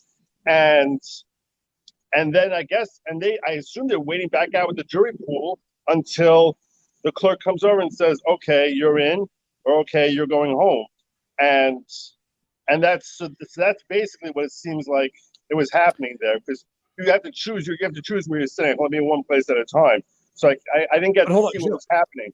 Joe, how could they be having 2 rooms for voir dire for jury selection? No. So what I'm saying is they have the jury pool waiting in one place. My point was, in the Bledsoe case, they had the jury pool waiting in a back room out of view, and then when they walk out of the room, and then they have the voir dire questioning.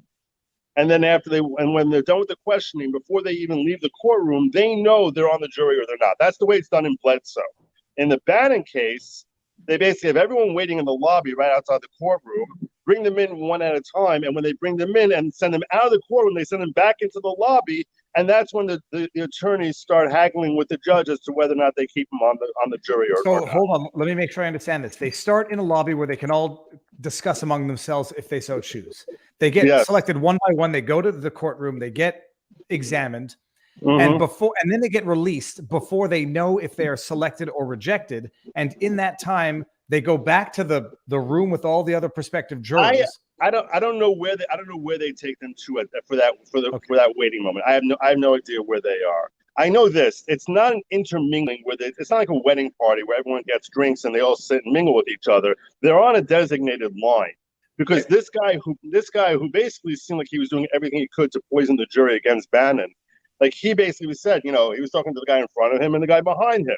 But it's not like, the guy who's 3 people in front of him is like 12 feet away from him because they keep them, 3 or 4 feet away from each other. So he's not having a screaming conversation with people. It's just whoever's around him. He's telling them he's poisoning whatever he can. So, I mean, he wouldn't call it that, but that's what, any attorney would call it. So to your knowledge thus far, Joe, has any juror been selected? 8 people. 8 people have now been. I saw 3, and I asked the guy next to me who had gotten in earlier, and he said by his count there were 8. All right, so and now I'm hearing that third hand. But the 3 that you've seen, women, men, old, young, white, black, who are they? So there's a 30-year-old black male. There was looked like a 35-year-old white female, and let me get the third one that I saw. A 25-year-old white female. No, 35. Like 30 okay. to 35. It was hard for me to tell. I'm totally guessing on age. You know what I'm saying? I find that I get worse with age the older I get, but and the demographics of the crowd of prospective jurors, is it visibly predominantly one way or the other, or just a good mix? What I saw was mostly white people. And men, male, female, in as much as you can see. An even mix of male and female. Okay. Yeah, we had the same experience in the Sussman trial. Almost every single person on there had worked in DC. There were a lot of people who were, Department of Energy. I don't know that anybody in the Sussman trial was at the Capitol, but of course they were pretty close, right? There was a lady who worked at the Smithsonian. They were all sort of in and around, that same area. So it wouldn't surprise me if you saw that. And part of the issue that we talked about in the Sussman trial was not objecting, right? And objecting to these jurors and trying to strike these jurors for cause, sort of like you mentioned earlier, Joe. Why are these people? Why are they not objecting? Why are they just allowing all these people to come on? And it's part of me was speculating. It's because that's the pool. Like that's all you've got. You've got a bunch of people who are certain. So it's like how bad do you want? You got to pick somebody. Well, what's the point if they're all the same? You're picking one minion. I don't say minion in the sense of like belittling the people. There's nothing to distinguish one prospective juror from another as far as the jury selection goes. Right. Look, we all know first and foremost that attorneys are never supposed to pick someone based on their intersectionality. That's like considered improper. And we also know that many trial attorneys recognize that if you don't at least factor that somewhat into your consideration, you're kind of a crappy attorney. So you're sort of walking that line between your line of ethics and what you're supposed to do and what you're supposed to do. I'll call it that. What you're supposed to do and what you're supposed to do. So basically, if I was trying to pick for this jury and recognizing that Washington D.C. is like 95% Democrat, and I also recognize that Democrats tend to come from two different. There are multiple different species of Democrat, and if I'm sitting there for Bannon, I'd far prefer someone who, let's say, is your Democrat who is a minority-based Democrat. Whether that minority base, no matter what the basis of minority is, I don't care if it's because their gender, their race, or whatever. But if that's the reason that they're Democrat, I far prefer that to someone who's like a liberal elitist who's sitting there devouring the January 6th hearings and thinking to themselves like, wow, I can't believe that anyone believes that the Republicans aren't evil. That's, those people are deaf. And there are countless of them here in Washington, which is why if I was sitting here for the defense, I would be focusing on your minorities and trying to get them in, especially if they don't sound like they're devouring. I mean, some people get up there and they're like, yeah, I've watched every minute of the hearings. So, and I get all my news from New York Times and MSNBC. You want to have someone like that. You want to have someone who have been a lifelong Democrat, but doesn't feel political. They just, they just were raised to be a Democrat. There are a lot of people like that. You'd much prefer someone like that can be open-minded. So I think that's where you probably want to fixate. If I was defense. And by the way, Robert, I'm going to have you. I want to make a bet with you that the name is pronounced Schoen, not Scone, or however you've been pronouncing it. Is it Schoen? Yeah, O-E-N. Schoen. Typically, if you pronounce it by the German pronunciation, it's schön, I think. But hold on, 2 questions for both of you. Whichever of you know, names of the jurors going to be kept. What's the word I'm looking for? Kept on media blackout. Yeah. I don't expect that we're going to know the names of the jurors. Yeah. So, Yeah. in a criminal defense case, you don't know the names of the jurors. Yeah, So they'll be free to out themselves after the fact if they want to. We saw that in the GM case, and we saw that in sort of in Sussman. I think one juror talked to the media, but I don't think we got names out of that. Didn't we see somebody out of the AAH case, jurors out of the AAH case come? No. Did they identify themselves or no? We got it in Stone. We got it in Chauvin, Brandon Mitchell and Chauvin. Yeah. Chauvin. So we'll have to, I don't think we heard anyone from the depth trial. No. And by the way, safe bets, at least 3 of the it's a jury of 12 or is it a jury of 9? I believe it's 12, right? Yeah, I think it's going to be 12 it's 14 total, so 2 alternate, I think, and I think they're looking. That's my best guess too. All right, so I plan on confirming that this afternoon. But that's my best guess right now. All right. Guaranteed 3 of the 12 are going to have some active social media accounts, and we'll have posted, and we'll find out in due time, but it'll be after a conviction because it will be a conviction. Robert, Joe, are you guys taking bets that it's not going to be a conviction? No bets on that one. He's going down. I'd like to know even if the Vegas odds are 9-1, I don't think I would bet on it. It's no. Not in this venue. In this venue, I think that he's got so little shot. I'm going to go over the charges afterwards, and the minimum. It's a minimum sentence of 1 month in jail, max of 1 year, minimum fine of 100 per charge. And there's two charges in his indictment. Yeah, I don't think they're going to have him serve that concurrently. I do expect he's going to end up having served time, and I think he'll monetize it. By the way, you should be careful when you say AH, because when I was actually talking, I was talking about, like, I don't know, historical racist people, and I referenced AH, and for like someone actually super chatted me said, for 5 minutes I thought you were talking about the asshole. I see. Oh my God, no, I wasn't talking about that. Oh my God. When do you go back in? I'm actually late. I'm going back in now, but I figured. Yeah. Now, Joe, plug it. I'll put your. Where can people find you? Because you're going to be, following up. So and I'm dropping videos on my channel, so I'm going to have a running thing there. I plan on also stopping by Robert. He's having a thing at 7 p.m. my time, so I plan on popping in there, assuming he wants me. Yep. Which I think, and on Twitter, which is @NearmanJoe. So I'm at Good Logic. At Nearman Joe is NIERMAN. That's correct. And I'll put all of your links, Robert, watching the watches. I'll put that in the pinned comment. All of your social media. And we're all on Locals also. So there you go. Okay. Everyone should just sign up for Locals. That's where you hopefully will find us. So, okay. Joe, Godspeed. All right, go, Ben.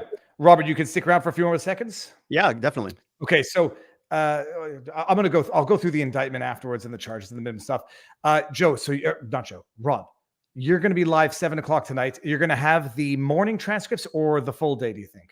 So definitely, hopefully the morning for sure. So the way that it worked with Sussman is, the court clerks are just typing away like crazy. And so they finish the morning session, they break for lunch, the court clerks sort of wrap everything up. And then I get them typically about, I think 2 o'clock my time, which would be about 5 o'clock East time. So right around that time. So if I can go live here, 4 my time, 7 Eastern, we should have the morning transcripts. And then usually the same night, I get the PM transcripts at about midnight your time. So about 9 o'clock my time. And so what I was doing with Sussman is sort of batching them together and every day just going through both sets, the night before and the current morning. But I think if there's enough interest, we may just wake up and just hit the transcripts, the evening transcripts the next morning, because they do come in so late. But yeah, we just sort of fly through them, read through them, and try to reenact it since we can't see anything. We just try to have fun with it. Your narration skills, you can do children's books afterwards, or like criminal stuff or legal stuff on audiobook. See, that's interesting. I'm going to bring this one up because it's Steve Bannon deserves what's happening to him, especially after his testimony against Roger Stone.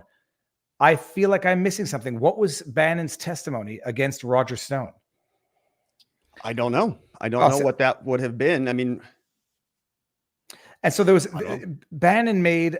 He asked for a change of venue, rejected. How any of these trials can possibly take place in D.C.? It's either a guaranteed conviction if you're on the right side. It's a guaranteed acquittal, as we see from Sussman, if you're on the left. Yeah. What does it take for a change of jurisdiction, Rob?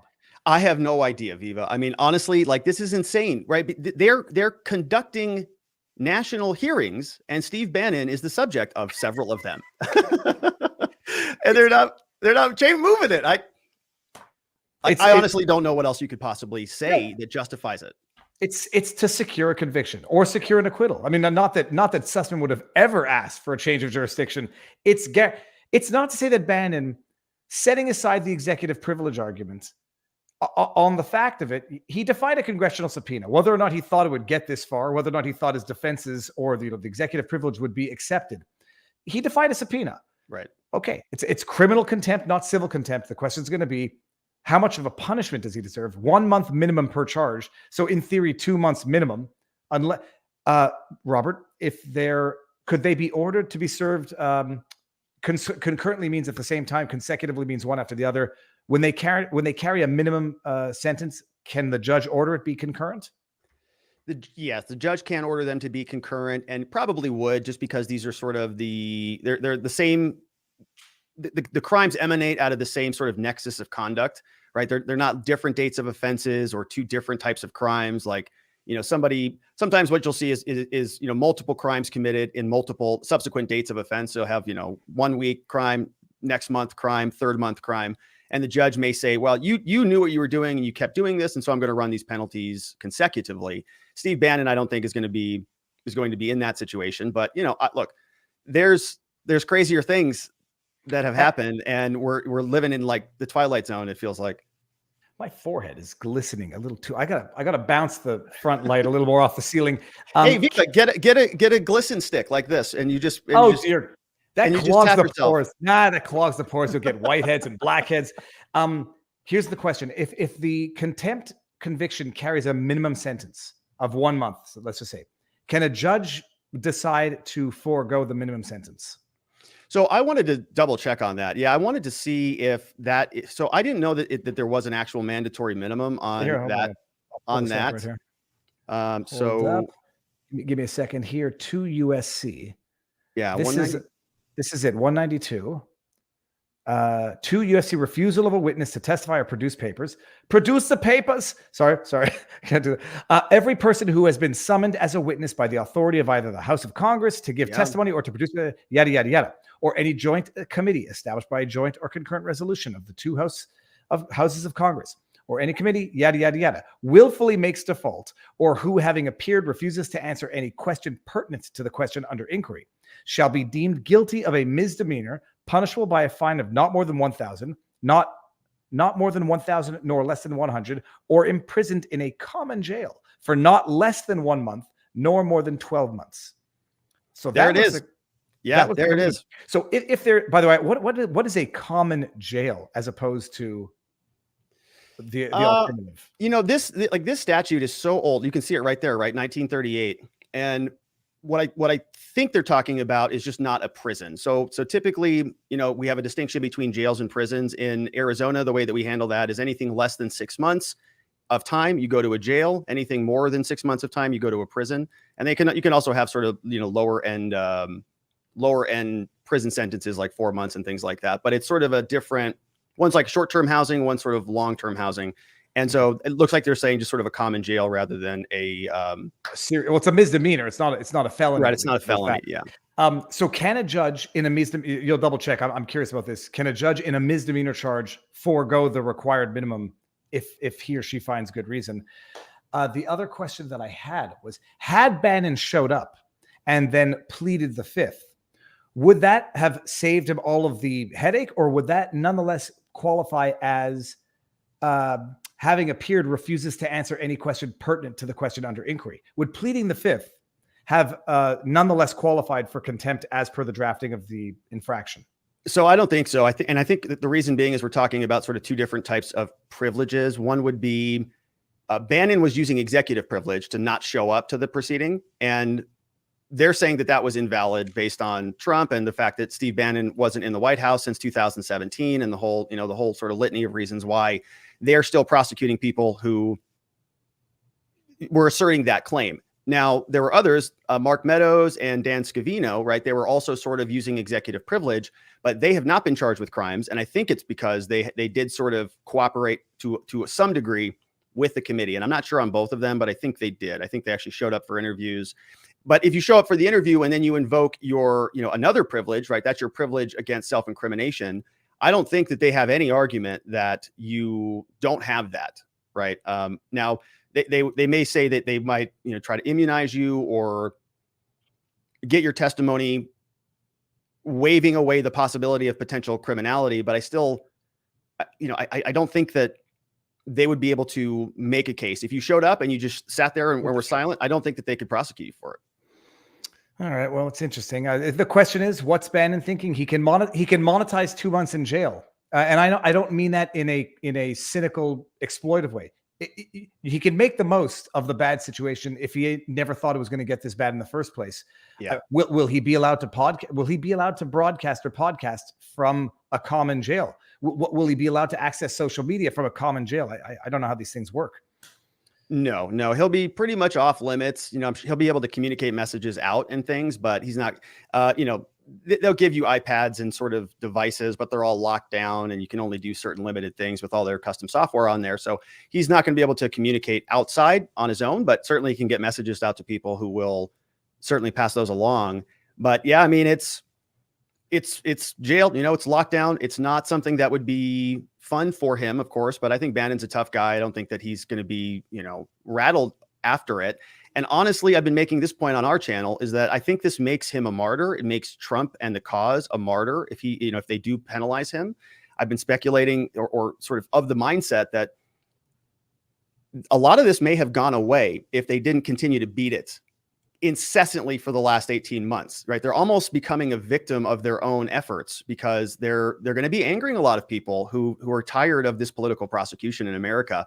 And Steve Bannon, of course, got a huge audience. And if he becomes sort of this lightning rod of, the symbol of this tyrannical insanity, right? A lot of people are going to be highly motivated to go to the polls and to donate and to make their voices heard. And it might sow the seeds of doom for the Democrats. Okay, now I do realize how dumb what I said. My question came off as, can he podcast from jail? I meant, does he have access to social media? Will he still be connected? Yeah. Not is he going to have like a pump up the volume from jail, where he's clamoring for the insurrection against the government that put him in jail. But still pretty stupid question nonetheless. Interesting idea there. Is this a sacrifice to galvanize a base for the midterms? Because it comes to the midterms and for the next general. Right. All right, man. So now you're going to go live at 7:00 tonight. I'm not going to go live tonight. So you are going to be the evening man with more information by that time. 7:00 Eastern time, 4:00 Pacific. Yeah, and we'll get the transcripts. And if you want to pop by Viva, I know you're on now, but if you want to pop by, please feel free to do that. I'd love to have you. Send me the link. I'll pop in for sure because I want to hear it. I want to get the latest. And I think if we space it out this way, it's going to be perfect so that it will not be one person live streaming all day long, but you're going to get the latest and the up-to-date info. Robert, I'm going to stick around. I'm going to go over some stuff. Thank you. As always, send me the links. Everyone, I'll post your links in the pinned comment. Amazing talking to you. I'll see you tonight. All right, Viva. See you guys. Right, bye, Chad. Have a good one. Okay, this is working out perfectly, and it's glorious. Because for goodness sake, my butt. It's been 2 hours. I haven't peed yet. The dogs haven't peed yet. Oh God! 1, 2, 3. I am Lord Winston. This podcast is enjoyable for me to listen to, but I must go back down to the ground. What do you say? Oh, we might get Winston a haircut. What do you say? I love you. Oh, rejected. So that's it. 7:00 tonight with Robert Gouveia, and check Neerman because he's as far as I know of the LawTube personalities, the only LawTuber with boots on the ground. So okay, look, actually, I was going to bring this up later anyhow. So that's the charge, people. I didn't fully appreciate. Gouveia pointed it out. It's from what was the date of this? 1938. 1938, and as far as I know, Gordon J. Libby, only individual convicted of contempt of Congress, and very, very rarely used. Okay, I'll talk about this later also in my exclusive summary for the post-millennial, which I don't know when they're going to post it, but I'll shoot that content later, and they're going to mix it up, mash it up, and then produce it, publish it. The question was this. He agreed last week, Bannon, when apparently his executive privilege was waived or lifted by Trump. He said, okay, fine, I'll testify now. The contempt proceedings are therefore academic. They're moot. They're without object. To which the powers that be said, no. First of all, it's criminal contempt. So civil contempt, as Barnes rightly pointed out, can be ended the day you comply. And then all that happens is you determine the punishment for the prior days of contempt, civil contempt. Criminal contempt, once you commit it, it exists. And it's not able to be remedied by mere future compliance. Plus, they want to persecute Bannon. I mean, they're going to abandon their legitimate excuse to try to put Bannon in jail because he's now going to comply. Why he didn't comply earlier? One day, maybe I'll have Bannon on here, or he'll have me back on War Room when he's on. I'll ask him, Steve, why didn't you comply with the subpoena, if only to plead the fifth? Why didn't you go and say, I plead the fifth, I plead the fifth. This is a sham committee. I plead the fifth. And then whether or not this was, all part of his plan. 2 months in jail, $2,000 fine max. Maybe even, can you imagine if he gets 2 years in jail? Because it's a maximum sentence of 1 year in jail per offense, and they're going to do it consecutively, 2 years in jail. Plus, he's got an appeal where he wouldn't necessarily be in jail during the appeal. Anyhow, one day, I'll ask Steve, what was the plan from the beginning? Was there a plan? Or did he just never think it would ever get this far? But this was the contempt of Congress. What's this? Oh, this is just an overview from the Legal Information Institute. Open access to law since 1992. We don't need to read contempt of Congress. We know what it is, defying a congressional subpoena. So I can take that note out of my book notes in the input. Oh, I forgot to bring this up. Hold on. Where is it? Hope she didn't scare you. Hello, Joe. If you have never seen that, burnt in, it can never be unseen. Hello, Joe. Someone said they want to know. I think I closed that window down. Okay. I closed it down. Contempt of Congress. Oh, do we do it? Okay, hold on. I'll pull up another window and then we'll see. There was one other one. Here, we'll go with this one. It was back it up. So I think it was this. Okay, here we go. Yeah. Contempt of Congress is when an individually intentionally interfere. You know what? We should have read this because this is why it's preposterous, the contempt of Congress, as it's currently being charged against Bannon. Contempt of Congress is when an individual intentionally interferes with congressional action. Congress has the power to restrain such individuals from interfering with its action. It is a form of contempt similar to contempt of court. Congress's ability to hold individuals in contempt to interfere with its duties is considered an implied power. By the way, this is the question. What did Bannon do that interfered with the committee's duties? What did he do?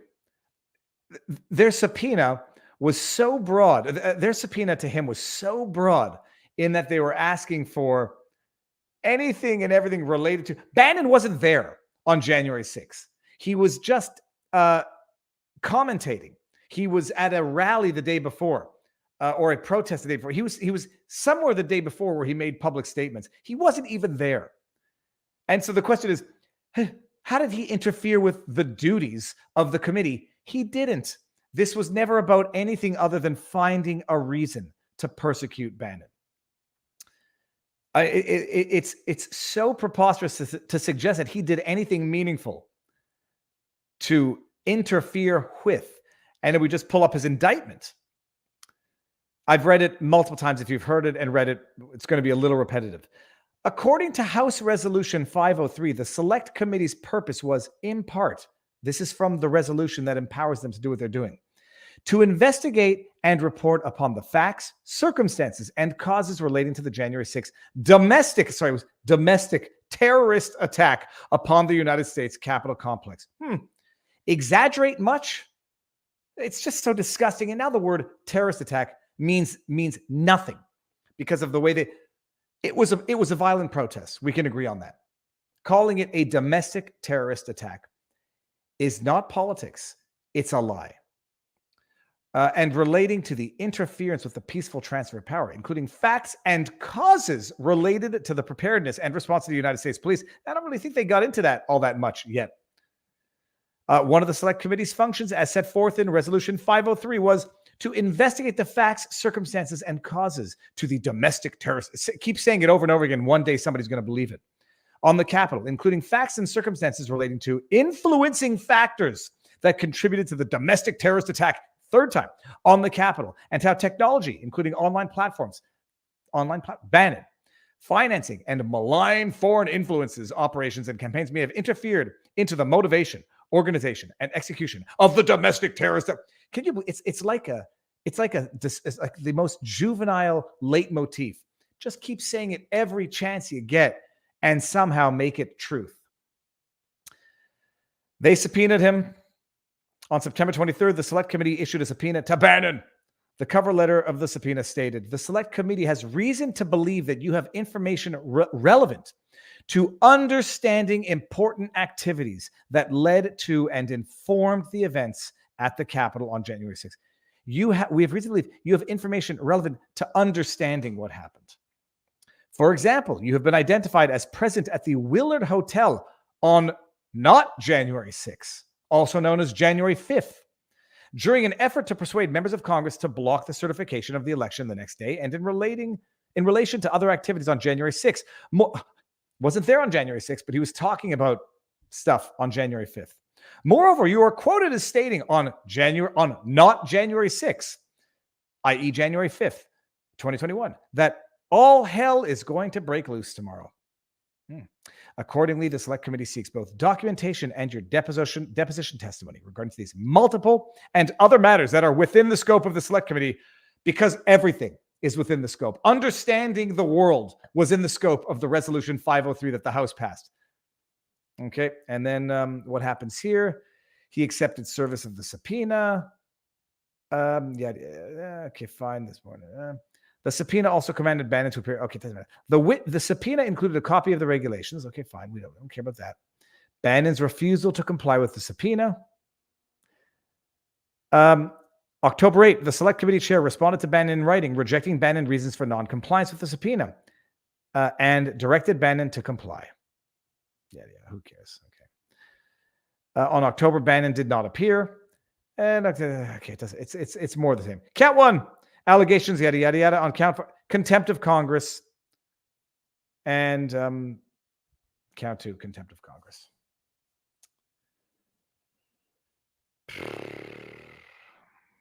Understanding the events of that day. So that was the indictment. We saw the charges. I mean, that's basically where we're at today. No,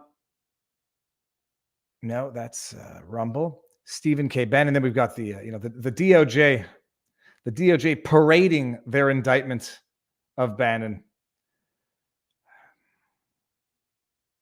Bannon, 67, is charged with one contempt count involving his refusal to appear for a deposition and another involving his refusal to produce documents, despite a subpoena from the committee. Can you imagine this is what the Department of Justice decides to go after? It should be a $1,000 fine. And that's it. Okay. But anyhow, that's that. So we'll get more news later today. For the latest, we're going to go to Gouveia, and I'll pop in and say hi and pick his brain and listen to some more of the information. But we're gonna touch on a Canadian fake news story before the end of the day. I've got to go through. I've got to go because it's related. It's related. They've gone after Bannon for 2 counts of contempt of Congress for not appearing to testify and not producing documents. But if you literally get up there the day before and say, storm the Capitol, and you literally attend the day of in unrestricted areas, and you literally text your nephew about how you incited a mob to attack the Capitol, you're the victim of a conspiracy theory. The New York, there's got to be the New York Slimes. I mean, I guess that's already been done. A Trump backer's downfall. This is Ray Epps, people. He's a victim. He's the victim. The guy who the day before, Bannon said all hell's going to break loose, and Ray Epps said, let's make that hell break loose, and here's how we're going to do it. We're going to storm the Capitol, go in the Capitol. At which point the crowd starts chanting, Fed, Fed, Fed. This guy, not even charged. This guy was on the FBI's most wanted list for a brief moment in time before they presumably realized he might have some ties to the FBI. Better take him off. It'll be embarrassing if we indict one of our informants. He's the victim here, and Bannon's getting indicted. A Trump backer's downfall as the target of a January 6th conspiracy theory. Ray Epps became the unwitting. He was up there telling people to storm the Capitol, to go in the Capitol. Hard to say that anything that happened to him was unwitting. Face of an attempt by pro-Trump forces to promote the baseless idea that the FBI was behind the attack on the Capitol. They might not have been behind it, but it seems that some of their assets were heavily involved in it. No evidence he's an asset, people. No evidence he's a Fed or an asset. He just happens to be the only individual with video evidence of being heavily involved in the events of January 6th, who was on the FBI's most wanted list, that is dropped off the list and never faced a charge. Just happens to be the only one. We got to start with a beautiful image, people.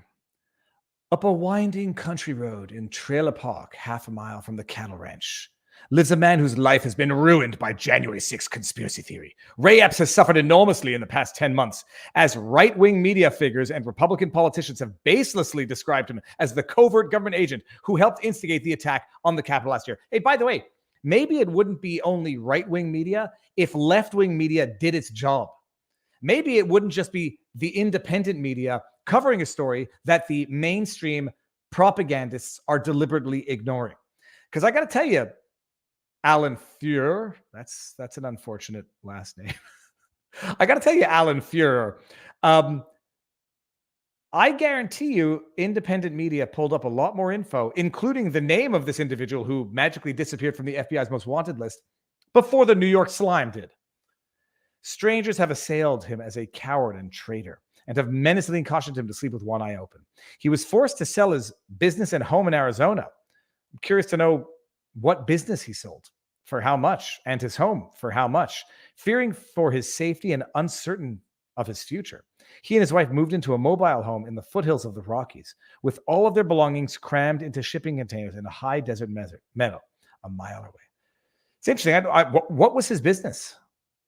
I mean, I'm not in terms of doxing or anything. I'm curious, what was the business of an individual who proudly appeared on video camera in front of a group of people telling them to storm the Capitol? Because I'm not an investigative journalist. These are things that, an investigative journalist can look into. What business did Ray Epps own? How much did it sell for? His house as well. Interesting. Because it might be relevant in determining how this individual made money in life and where that money came from, and whether or not any of it might have come from being an FBI informant. As we've seen, they get paid handsomely, as we've seen from the Gresham Whitmer kidnapping plot. Oh, let's see here. Listen. Okay, he says it's lies. He's been put through hell. It's all lies. He wasn't on camera saying storm the Capitol, go in the Capitol. It's all lies. Almost from the moment that a violent mob stormed the Capitol on January 6th, allies of former President Trump have sought to shift the blame for the attack away from the people who were in the pro-Trump crowd that day to any number of scapegoats. He was in the crowd the day before, the day of, on restricted grounds, the day of. He was there. How does this guy get to extricate himself from the very mob that this journalist is trying to incriminate? It's amazing how that works. This guy was there. He was instigating it the day before. He was there the day of. He was on restricted grounds the day of. But somehow he's been pulled into it. Other people are trying to pull him into it. And he's a scapegoat. He wasn't there. Well, we'll find out later he was. First, they pointed to Antifa, the leftist actors who have a history of clashing with Mr. Trump. Mr. Trump? Backers. But who did not show up. Sorry, I think there might be video evidence to indicate otherwise. Then they tried to fault the FBI, which, according to those who spread baseless tale, planned the attack to provide a crackdown on conservatives. I don't know who said that they planned the attack. One thing is for certain, Mr. Fuhrer. The FBI knew about the protests. They knew about alleged plans to storm the Capitol. They knew about alleged plans because they were circulating on social media. In fact, the FBI knew about it well in advance. They had layouts and plans well in advance. As far as I know, they might have actually been involved with people who might have been informants well in advance. So very few people are saying that the FBI sat there with pen and paper and planned it, but they knew what was coming. They knew what was being planned. They knew some bad actors who were planning stuff which was more or less feasible. They knew. What did they do to stop it? What did the politicians who knew about this do to stop it? Media was covering it. What did they do? Half-staffed because of COVID, turned down National Guard, and don't accept offers for increased security. Mr. Epps, 61, was not just a bystander. I thought you said previously that he was just an innocent scapegoat, Fuhrer. He traveled to Washington to back Trump, was taped. It's almost like he's the victim. He was caught on camera urging people to go to the Capitol and was there himself on the day of the assault. Didn't you just say that they sought to shift the blame of the attack away from the people who were in the pro-Trump crowd to a number of scapegoats? Didn't that suggest that this guy was a scapegoat and not actually in the crowd? But now you're basically saying he was there and in the crowd?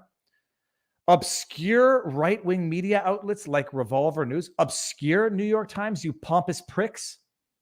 Nothing obscure about the Revolver just because you don't know about it. That's because you're ignorant. Revolver News, Darren Beatty, been on the channel, been on my channel. Not obscure to anybody who knows where news is. Might be obscure to the New York Times propagandist, elitist pigs that they are. But sorry. Side note. Used selectively edited videos and unfounded leaps of logic. This is fiction. This is New York Times fiction. I think we can make that trend. Hashtag New York Times fiction. To paint him as a secret federal asset in charge of a breach team responsible for setting off the riot. He was on camera saying, storm the Capitol, go in the Capitol. The story about Mr. Epps were quickly seized on by the Fox News host, Tucker Carlson, who gave them a wider audience. They were also echoed by Republican members of Congress like about Ted Cruz and Massey. Okay. Eventually, Trump joined the fray, mentioning Mr. Epps at one of his political rallies. Who is Ray Epps? Maybe that's because you guys were not asking, who is this figure that was disappeared from the FBI's most wanted list? Did you not think that might be relevant? After months of watching the shadows of his public figure, yada, yada. Okay. In a day-long interview, sitting in his air-conditioned recreational vehicle with his wife, Robin, and their two Shih Tzus beside him. Oh, such a beautiful visual. By the way, I was going to say something like, I don't trust people with Shih Tzus. It's not true. They're cute dogs. He described himself as a father, a former Marine, and a staunch but disillusioned conservative whose leaders had betrayed him. He granted the individual on the condition that the location of his new home not be disclosed. Oh, that's very nice offer. I'm at the center of this thing. It's the biggest farce that's ever been. Oh, really, fool? Oh, really, fool? Really? It's the biggest farce? Some might say that the persecution of Bannon is the biggest farce and the not persecution of you, when there's literally a 60-year-old grandmother with cancer going to jail for 60 days for doing similar things. Some might say that you not being prosecuted is the biggest farce. It's just not right. The American people are being led down a path. I think it should be criminal. This is so amazing. To that end, Mr. Epps and his wife have been searching for a lawyer to help them file a defamation lawsuit against several of the people who have spread the false accounts. Yeah, good luck with that, Epps. Good luck suing people for defamation. Good luck suing people for defamation for asking, why were you removed from the FBI's most wanted list when in the wake of it? Why were you out there telling people to go in the Capitol? In the Capitol. Oh, by the way, while you're at it, suing people, I'd like to ask you your sources of income for the last 3 years. Because I'm curious. You say they're lies. You're not an FBI asset. Let's see some financials and just make sure that you're not on anybody's payroll as an informant, as a whatever. Oh, let's see. Mr. Epps said that he had acted stupidly at times when he and one of his sons took a last-minute trip to Washington for Mr. Trump's speech about election fraud.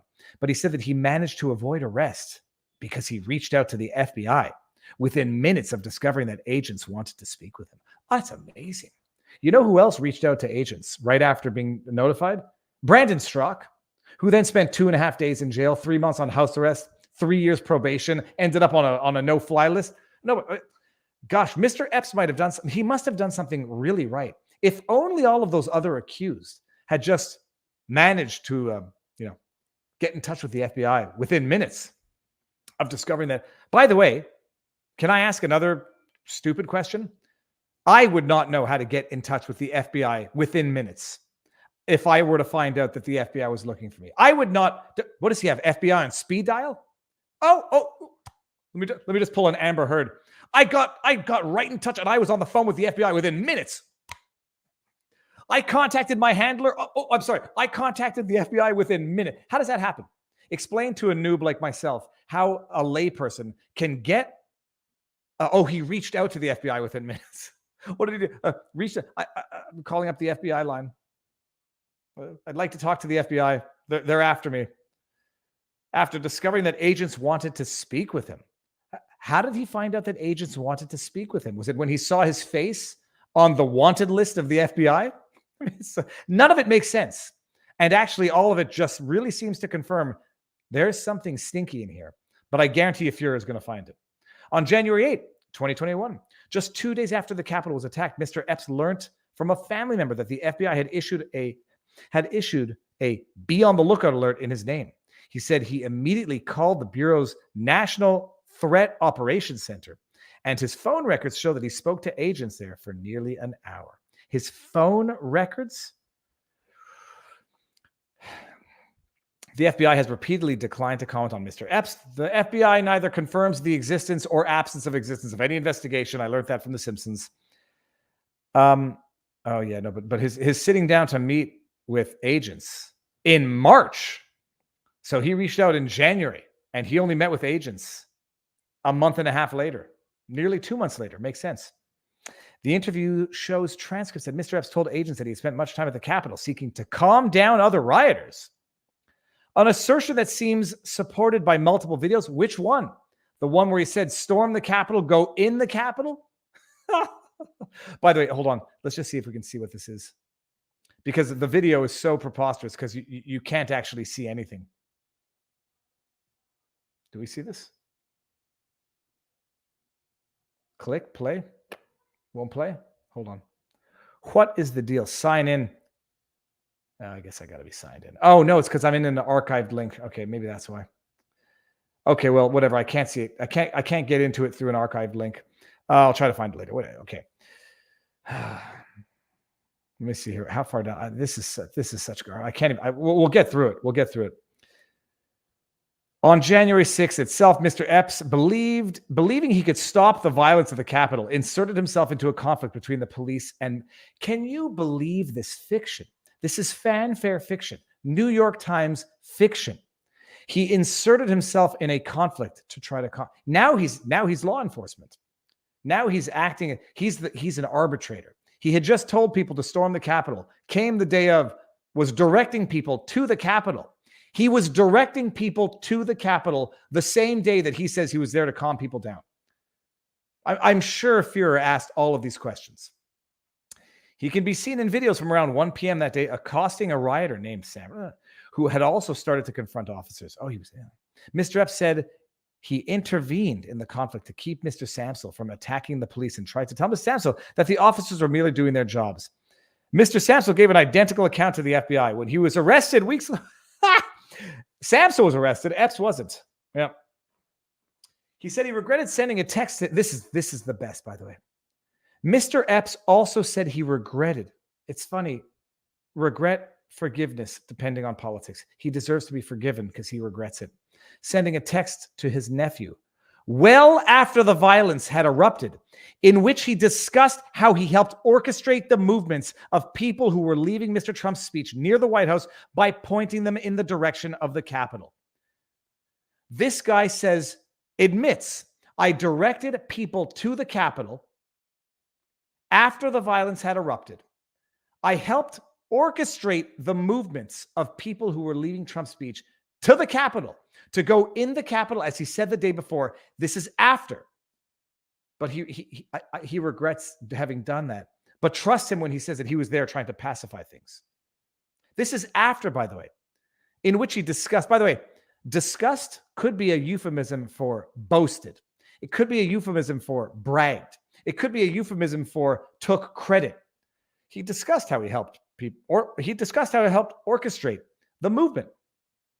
Feel bad for him. He's the victim. He's the victim of a right-wing conspiracy theory. He's totally not an asset of the feds. And if you think anything about this is suspicious, you're an idiot. You're an extremist. You're scapegoating, using him as a scapegoat. He's totally innocent. Mr. Epps further acknowledged that while he moved past the barricades into a restricted area on the grounds, he did not go into the building itself. You know who also was accused of being on a restricted area but never went in the building himself? Brandon Strzok. Had him on the channel. He spent 2.5 days in jail, 3 months house arrest, 3 years probation, no flight terrorist watch list, and a fine. Oh, but Mr. Epps, so he acknowledges he was only doing it to pacify the crowd. In that video where he was pacifying Mr. Samsel, and then after the events, bragging to his nephew that he orchestrated the movement of people to the protest after violence had occurred, he's now admitting he was on restricted grounds, restricted area. He moved past barricades into a restricted area on the grounds, but he didn't go into the building. So, the vast majority of those that entered the building, the vast majority of those who did not enter the building or commit additional crimes have not been charged, but some have. Brandon Strzok was not just charged, persecuted to the fullest extent of the law, but not Ray Epps. And you're crazy for thinking if there's something weird about that.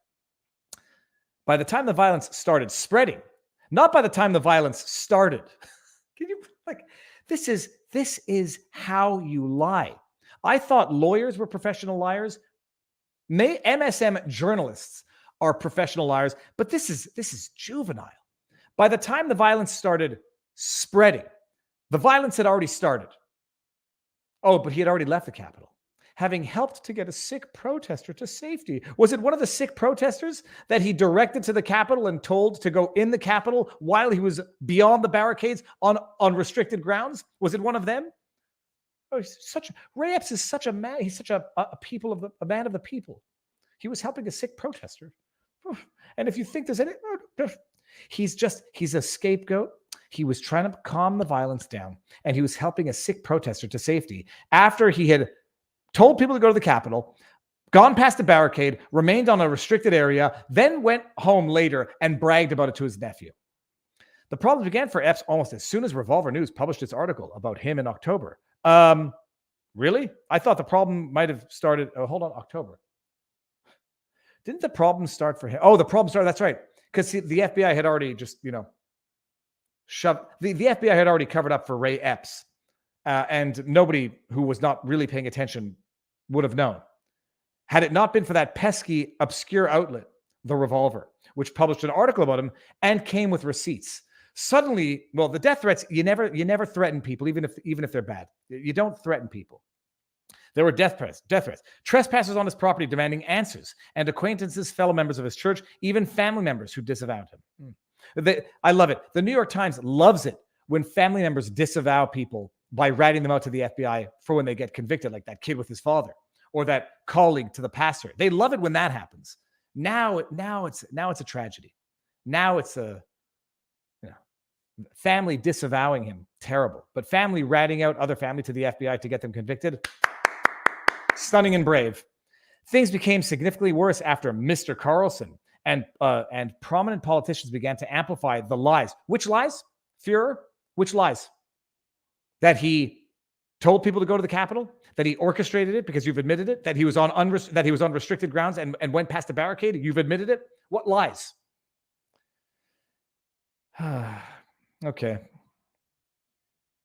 Okay, we can skip over this. It has been a nightmare, he says, after leaving the Arizona mountains months ago. The Eppses have not done much. They managed to spend their time with their children. They haven't done much. They spend time with their children and their 37 grandchildren, but mostly keep to themselves. Okay, nothing incongruous about this description right here. He's taken to wearing a wide brim hat, yada, yada, yada. They'll always be associated, Mr. Epps said. You can't convince some people. There are extremists out there that you'll never convince them that they're wrong. Can you imagine this level of gaslighting? This is not a puff piece. This is can't say it. Can't say it. I'm too polite. Yeah, it's the others. It's the others who don't believe Mr. Epps that are the extremists. New York Times fiction. Yeah, once he'd accomplished his main objective, he was out of there. Once the shit hit the fan, he was out. Once the violence started, what the heck did he need to be there anymore for? For what the heck would he need to be there? For why would he even need to be there at that point? You're right, mission accomplished. My understanding is if Bannon went and pled the fifth, he would only be able to say under advice of counsel, blah, blah, blah, to all questions. No grandstanding allowed. If he'd lose, no grandstanding allowed. If he did, he'd lose the fifth. Okay. Well, fair enough. Who is Ray Epps?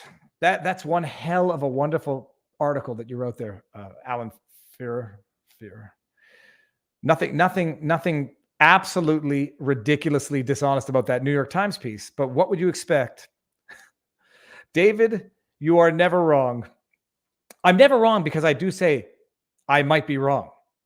So even when I'm wrong, I've prefaced it by saying I might be wrong. I don't like being wrong, but I also don't like pretending to be certain about something when I'm not. So that's it. Ray Epps is an innocent victim. He's the scapegoat. It's all lies. If you believe that Ray Epps, if you believe what Ray Epps said, and if you believe what the New York Times said, that he on the 5th told a crowd to go in the Capitol, storm the Capitol. On the 6th, after violence had started, directed people to the Capitol, went past barricades, was on restricted grounds. And then once the violence started, left. And then after the violence occurred, he texted his nephew saying exactly what he had done. If you believe any of that and still think that Ray Epps, that it's suspicious that he has not been charged for these egregious set of facts when others have been charged, convicted, and sentenced for vastly less, you're the conspiracy theorist, you're the idiot, and that's how gaslighting works. So the New York Times, much like that Time article on election fortification, they've stated it all. They just said, "Don't believe me." Don't believe your lying eyes. Believe me. It's all fine. He's the victim. He's the victim of a conspiracy theory. These are not the FBI droids you're looking for. But by the way, the fake news doesn't stop in the States. The fake news goes to Canada. Do you remember that first time Kim Jong-un played around a golf? The first time he ever picked up a golf club, he got 9 holes in one on his round of 18. It was the most amazing athletic accomplishment in the history of humankind. Kim Jong-un, I read it.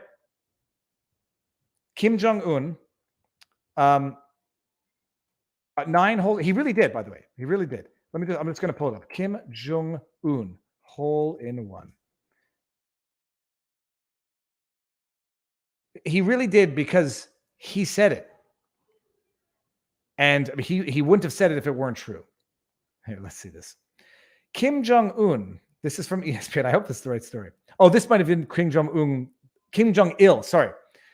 The greatest golfer in history is gone. North Korean dictator, superstar golfer Kim Jong-il has died at 69. Kim Jong-il. I have to go fix my tweet. Whatever. Kim shot 38 under, including 11 holes in one at the 7,700-yard championship course at Pyongyang in the very first golf round of his life. according to the North Korean state media. People, the North Korean state media told you, and the people of the People's Republic, the Democratic Republic of North Korea, they told you that Kim Jong-il got 11 holes in one.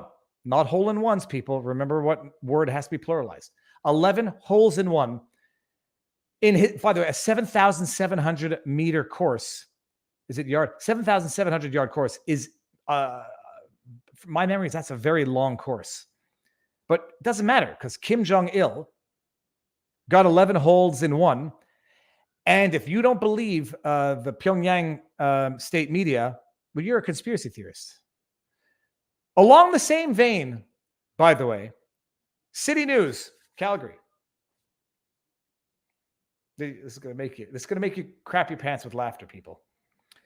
Prime Minister. When I first saw it, I saw Prime Minister mobbed. I was like, okay, I believe the headline. Oh, mobbed by protesters? No. He was mobbed by admirers at Stampede Pancake Breakfast. City News everywhere. This was City News Calgary. Let it sink in, people.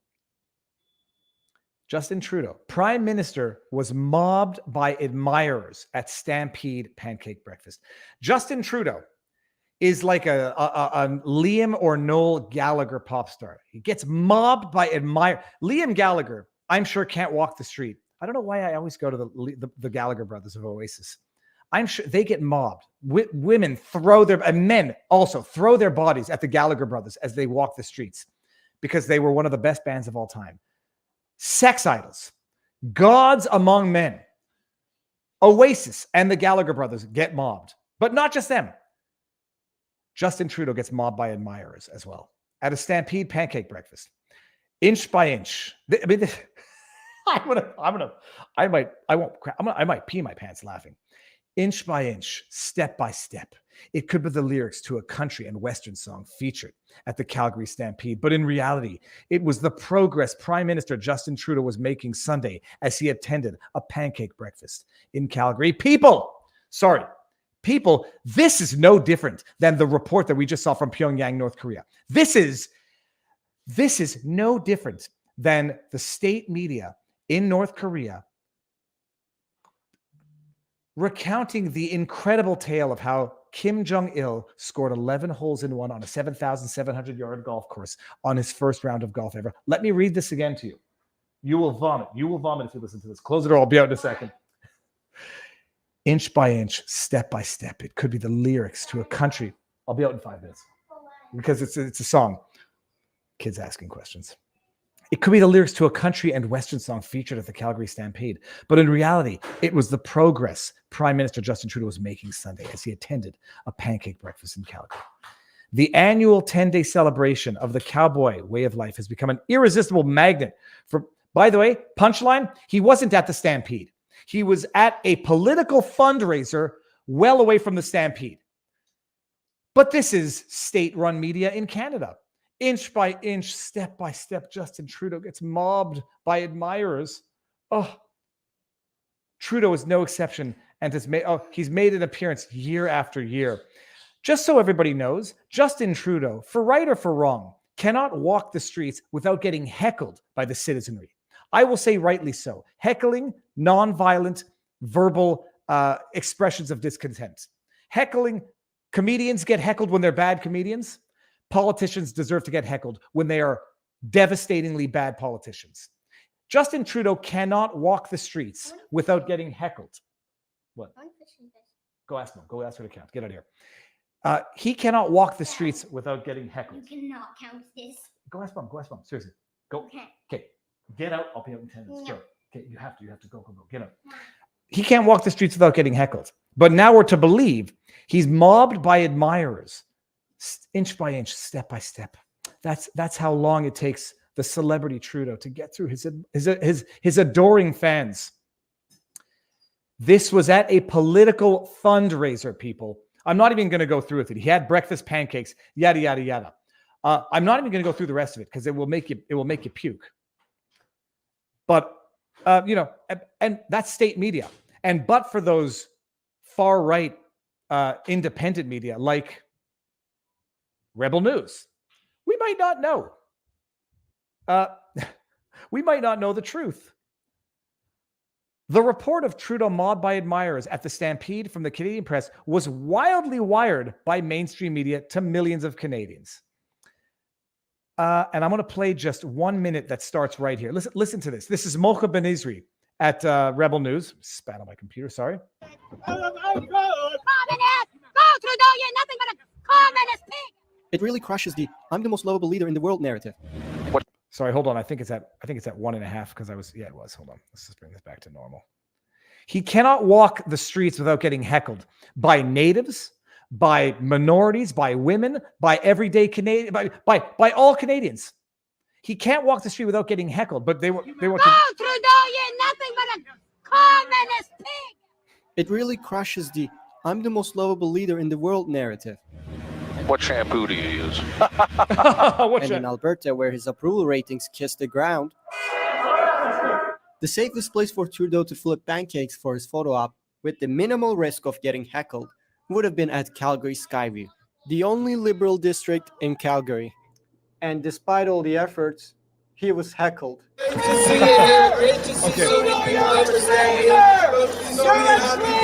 That's Mocha Benizri. This was a political, either not a fundraiser or a political event.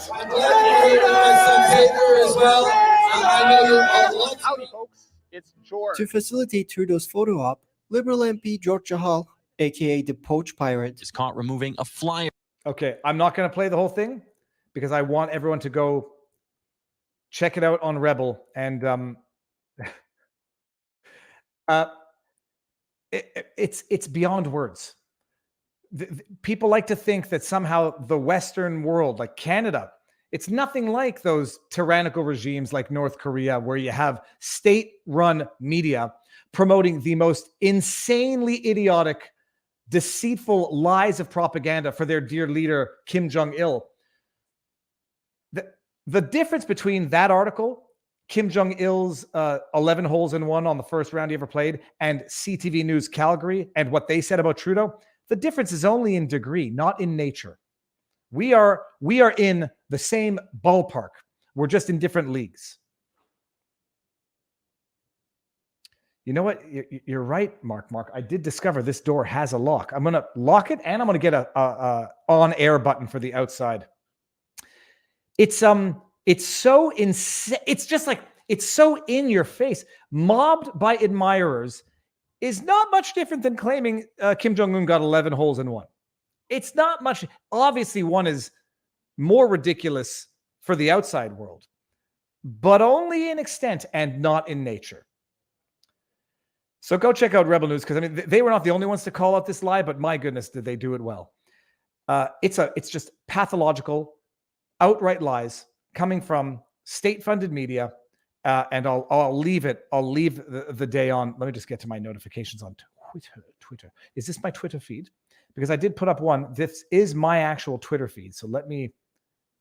How do I go home? Let me just go back to this, because I know I posted it the other day.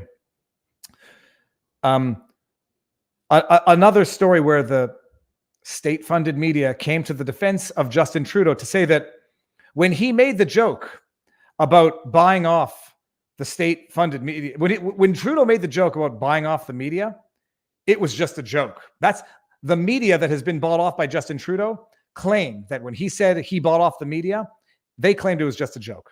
You sometimes hear about liberal bias in the media these days, how they're constantly letting our government off the hook for no good reason. Frankly, I think that's insulting. It's clear that they let us off the hook for a very good reason. Because we paid them $600 million. You don't get stellar headlines like these without greasing the wheels a bit. So, by the way, I just want you to see these headlines, because the video, the meaningful clip was a little longer than the clip that was actually shown on some Twitter feeds. And he says, "You don't get this. I think that's insulting. There's a very good reason why they give us preferential treatment, because we paid them $600 million," and ends there. The actual video went on, or the part that went on a second or two longer, says this. Colors. You don't get stellar headlines like these without greasing the wheels a bit. And the headlines that he showed were critical headlines of Justin Trudeau, but they were the most asininely softball critique of Justin Trudeau. This is my re-edit for full irony. Listen to how the media, Pointner's right up there. Justin Trudeau was joking when he suggested he bribed the media. Hey, Pointer, have you heard about the old expression, truth in jest? Have you heard about the idea that humor is only funny when there's an element of truth to it? Because if it's totally dishonest and just a lie, it's not funny. It's just stupid. Where humor becomes funny is when there is truth to it. Oh, yeah, he was joking. Pointer, well done. What was the joke exactly? That he didn't give them $600 million? Because he did. Justin Trudeau did give the media $600 million bailout in 2018. Was it a bribe or was it just a payment, a subsidy? Well, that doesn't really make a difference. The material part of this is Justin Trudeau gave the mainstream media a $600 million bailout in 2018. Whether or not it's a bailout or a bribe is only a matter of perspective. And by the way, the only thing that makes that joke funny is that everybody knows it's true. And that even the examples of headlines that were critical, you don't get stellar headlines like this if you don't grease the wheel. Those headlines were the least of Justin Trudeau's violations in Canada. And the irony here, hey, Pointer, I don't think Pointer got any part of the subsidy, but Justin Trudeau was joking. Reuters, fact check, Justin Trudeau's joke about paying media is taken out of context. Yahoo.ca, misleading Trudeau joke that demonstrates, and it says that demonstrates the power of misinformation. Global News, subsidized, fact check, Canada Proud video of Trudeau speech stops too soon. You know what? They're right. It shouldn't have stopped that soon. It should have showed the end because the end made it all the more obvious that it was true. It wasn't a joke, people. It wasn't taken out of context. And that's the only ones I got there. Let's just play it one more time. Let's just go one more time. Nope. We can't go one more time. Well, I guess we're ending it. Hold on. We got super chats. And let me see if I've got anything on Rumble. Geez, we need to get the car checked. Cripe. Okay. There are no more Rumble rants that I can see. I'm not your guy says. By the way, I told my cousin to reach out due to VI. I won't say last name, but did a girl in Michigan? Okay. I'll check. But I'll check. Oh, this guy's a sympathizer to the deep state. I don't know who this person was talking about. That was the question I had at the time. Oh, well. Because if that person's talking about me, okay, there might be a job waiting for you at the New York Times or Global News. Watch DW. Okay. Screenshotted and will do. Fee for Viva on taxes. Not sure if I want to ask what it must be dealing with. Dicky. I don't remember why I flagged that one. David, have you heard anything concerning Randy Hillier charges or status? No status. He's supposed to go to trial in November, I believe.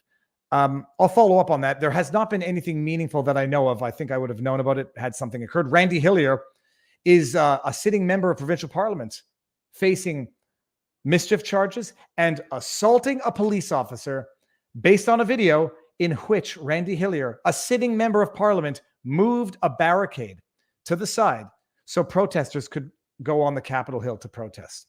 He was released on bail conditions that limit his speech. A sitting member of parliament was charged with trumped up bogus charges, and the terms of his bail release limit the freedom of speech of a sitting member of provincial parliament. Let that sink in. Viva Fry, Bannon testified against political consultant Roger Stone on Friday, telling a federal jury that he thought of Stone as the Trump campaign's liaison to the anti-secret. Look, I'm not going to blame anybody for telling the truth under oath if they think they're telling the truth. So, I mean, if his testimony was bad for Roger, unless he lied, I'm not going to fault anybody for telling the truth, even if it happens to be bad for an ally. Viva, it's G. Gordon Liddy. Okay, thank you. I'll remember that. Good. It's good. Gordon Liddy. Okay. And let's see if there's anything in the chat. Bannon trial, I just got there. I just got here. Well, dude, you're 3 hours late. Bottom line, people, stay tuned for the there's going to be an exclusive summary analysis for the post-millennial daily. We'll see if this goes 5 days, because I can't imagine this going 5 days. Robert Govea is going to be going live 7 o'clock, YouTube, Rumble, locals, watching the watchers. Joe Neerman, Good Logic, LAWGIC, is on the ground. I'm going to put all of their info links in the pinned comments so you'll know where to go. You'll know what to do to find the latest. Viva Fry's Permanent Vacation is out on YouTube and Rumble. Try not to laugh. 95% Canadian music makes up the soundtrack. Welcome to America. Viva Fry's Permanent Vacation is out on YouTube and Rumble. Try not to laugh. Dude, I'm going to go see what that is right now. So that's where you can see with it. Stand with your farmers. WEF cannot control our world. They shall not control the world. Unelected globalist interests having penetrated local governments to implement policy that they think is necessary for the world. That's not how government should work or can be allowed to work. Viva, anything about Peckford's Charter Challenge? Yeah, the trial was scheduled for, I want to say November or September, but I think they're going to argue other issues before the trial. And the trial is coming up. I think it was scheduled for September or November, but I think it was pushed to December. I'll double check, but I know the trial is coming up. There hasn't been any meaningful movement on that either. Rekeda's on vacation with his wife. Well, then maybe the midnight to 4 o'clock in the morning streaming market has just opened up. Viva, will you tell us if you get chased by a gator? I will tell you that I will not get chased by a gator because I am 24/7, 360 surveillance. I see snakes. I see lizards. I will see a gator. And if I see a gator, I'm not getting close enough to let it chase me. No fish picks today. I haven't gotten out of the house yet. Today I did. I was on War Room with Jack Posobiec at 10:15. Did an interview with Alexa Lavoie, Rebel News. That should be coming out tomorrow. Then doing this, I'm going to go outside with the kids now and get some fresh air and get some fishing in. What if the gator is in our house? There's other ways of taking care of a gator that enters your house. This is Florida, people. Okay, people. What else? What else? Damn, you just woke up from a nap. I fell asleep listening to Viva talk. Come on. Who can fall asleep listening to me? I got to say something. Good for you. Because that means you can sleep through anything. Okay, peeps, do it. Get out. Enjoy the day. I'm going to see this. David, will you please try to get Pete Navarro and Randy Hillier on your show? I could get Randy Hillier on the show. I know Randy. The issue is that they're not allowed to. Well, Randy's not allowed talking about certain things. Pete Navarro, I don't know. I'll check. I don't want to be the one who gets someone inadvertently in trouble. So Randy Hillier can't discuss certain things, and I don't want anyone pulling a clip from a stream that I've done with someone to say now Randy Hillier should be revoked and he should go to jail. So there's that. I maybe not best for exclusive content and news breaking stuff, but I'm not here to get. I don't want to be the source of someone inadvertently having gotten in trouble. Viva, there is no gator. I know there's no gator fishing in Florida. I don't think it counts as fishing if a gator happens to make its way into your house, but whatever. We'll cross that bridge if and when it ever occurs. There is no trial stream, Buddhist priest. This is a federal trial, so no live streaming. There is live tweeting if you're in a certain gallery, and if you're in another gallery, I think right up with the judge and Bannon and the parties, pen and paper only. So that's it. Okay, people, go. Enjoy the day. I've got a Red Bull in the fridge that I know is there. Oh, have I got a pimple the entire time? I may need powder, people. My 43-year-old complexion is getting a little... It's the Florida heat. Okay, I'm going to go. I will see you all either on Govea's channel tonight, but certainly tomorrow we'll do this again. We'll see what is in the news, and we'll cover up the late... We'll cover the latest on the Steve Bannon trial, and you will all be... You may not be happy with what you hear, but you'll be more educated for having heard it. So with that said, people, thank you all for being here. Thank you all for the support. Snip, clip, share around on social medias. Follow us on vivabarneslaw.locals.com. And you know where else on YouTube and Rumble. Go. Oh, hold on. Ugh. Get up here. Oh, Winston has the final word today. Go and enjoy the day. It is a beautiful day outside. You must talk with people in real life. Things are very nice when you talk to people. Thank you. That is it. I'm going to go walk him and squeeze some pay out of the other one. Enjoy the day, people. I will see you tonight, tomorrow, soon. Peace.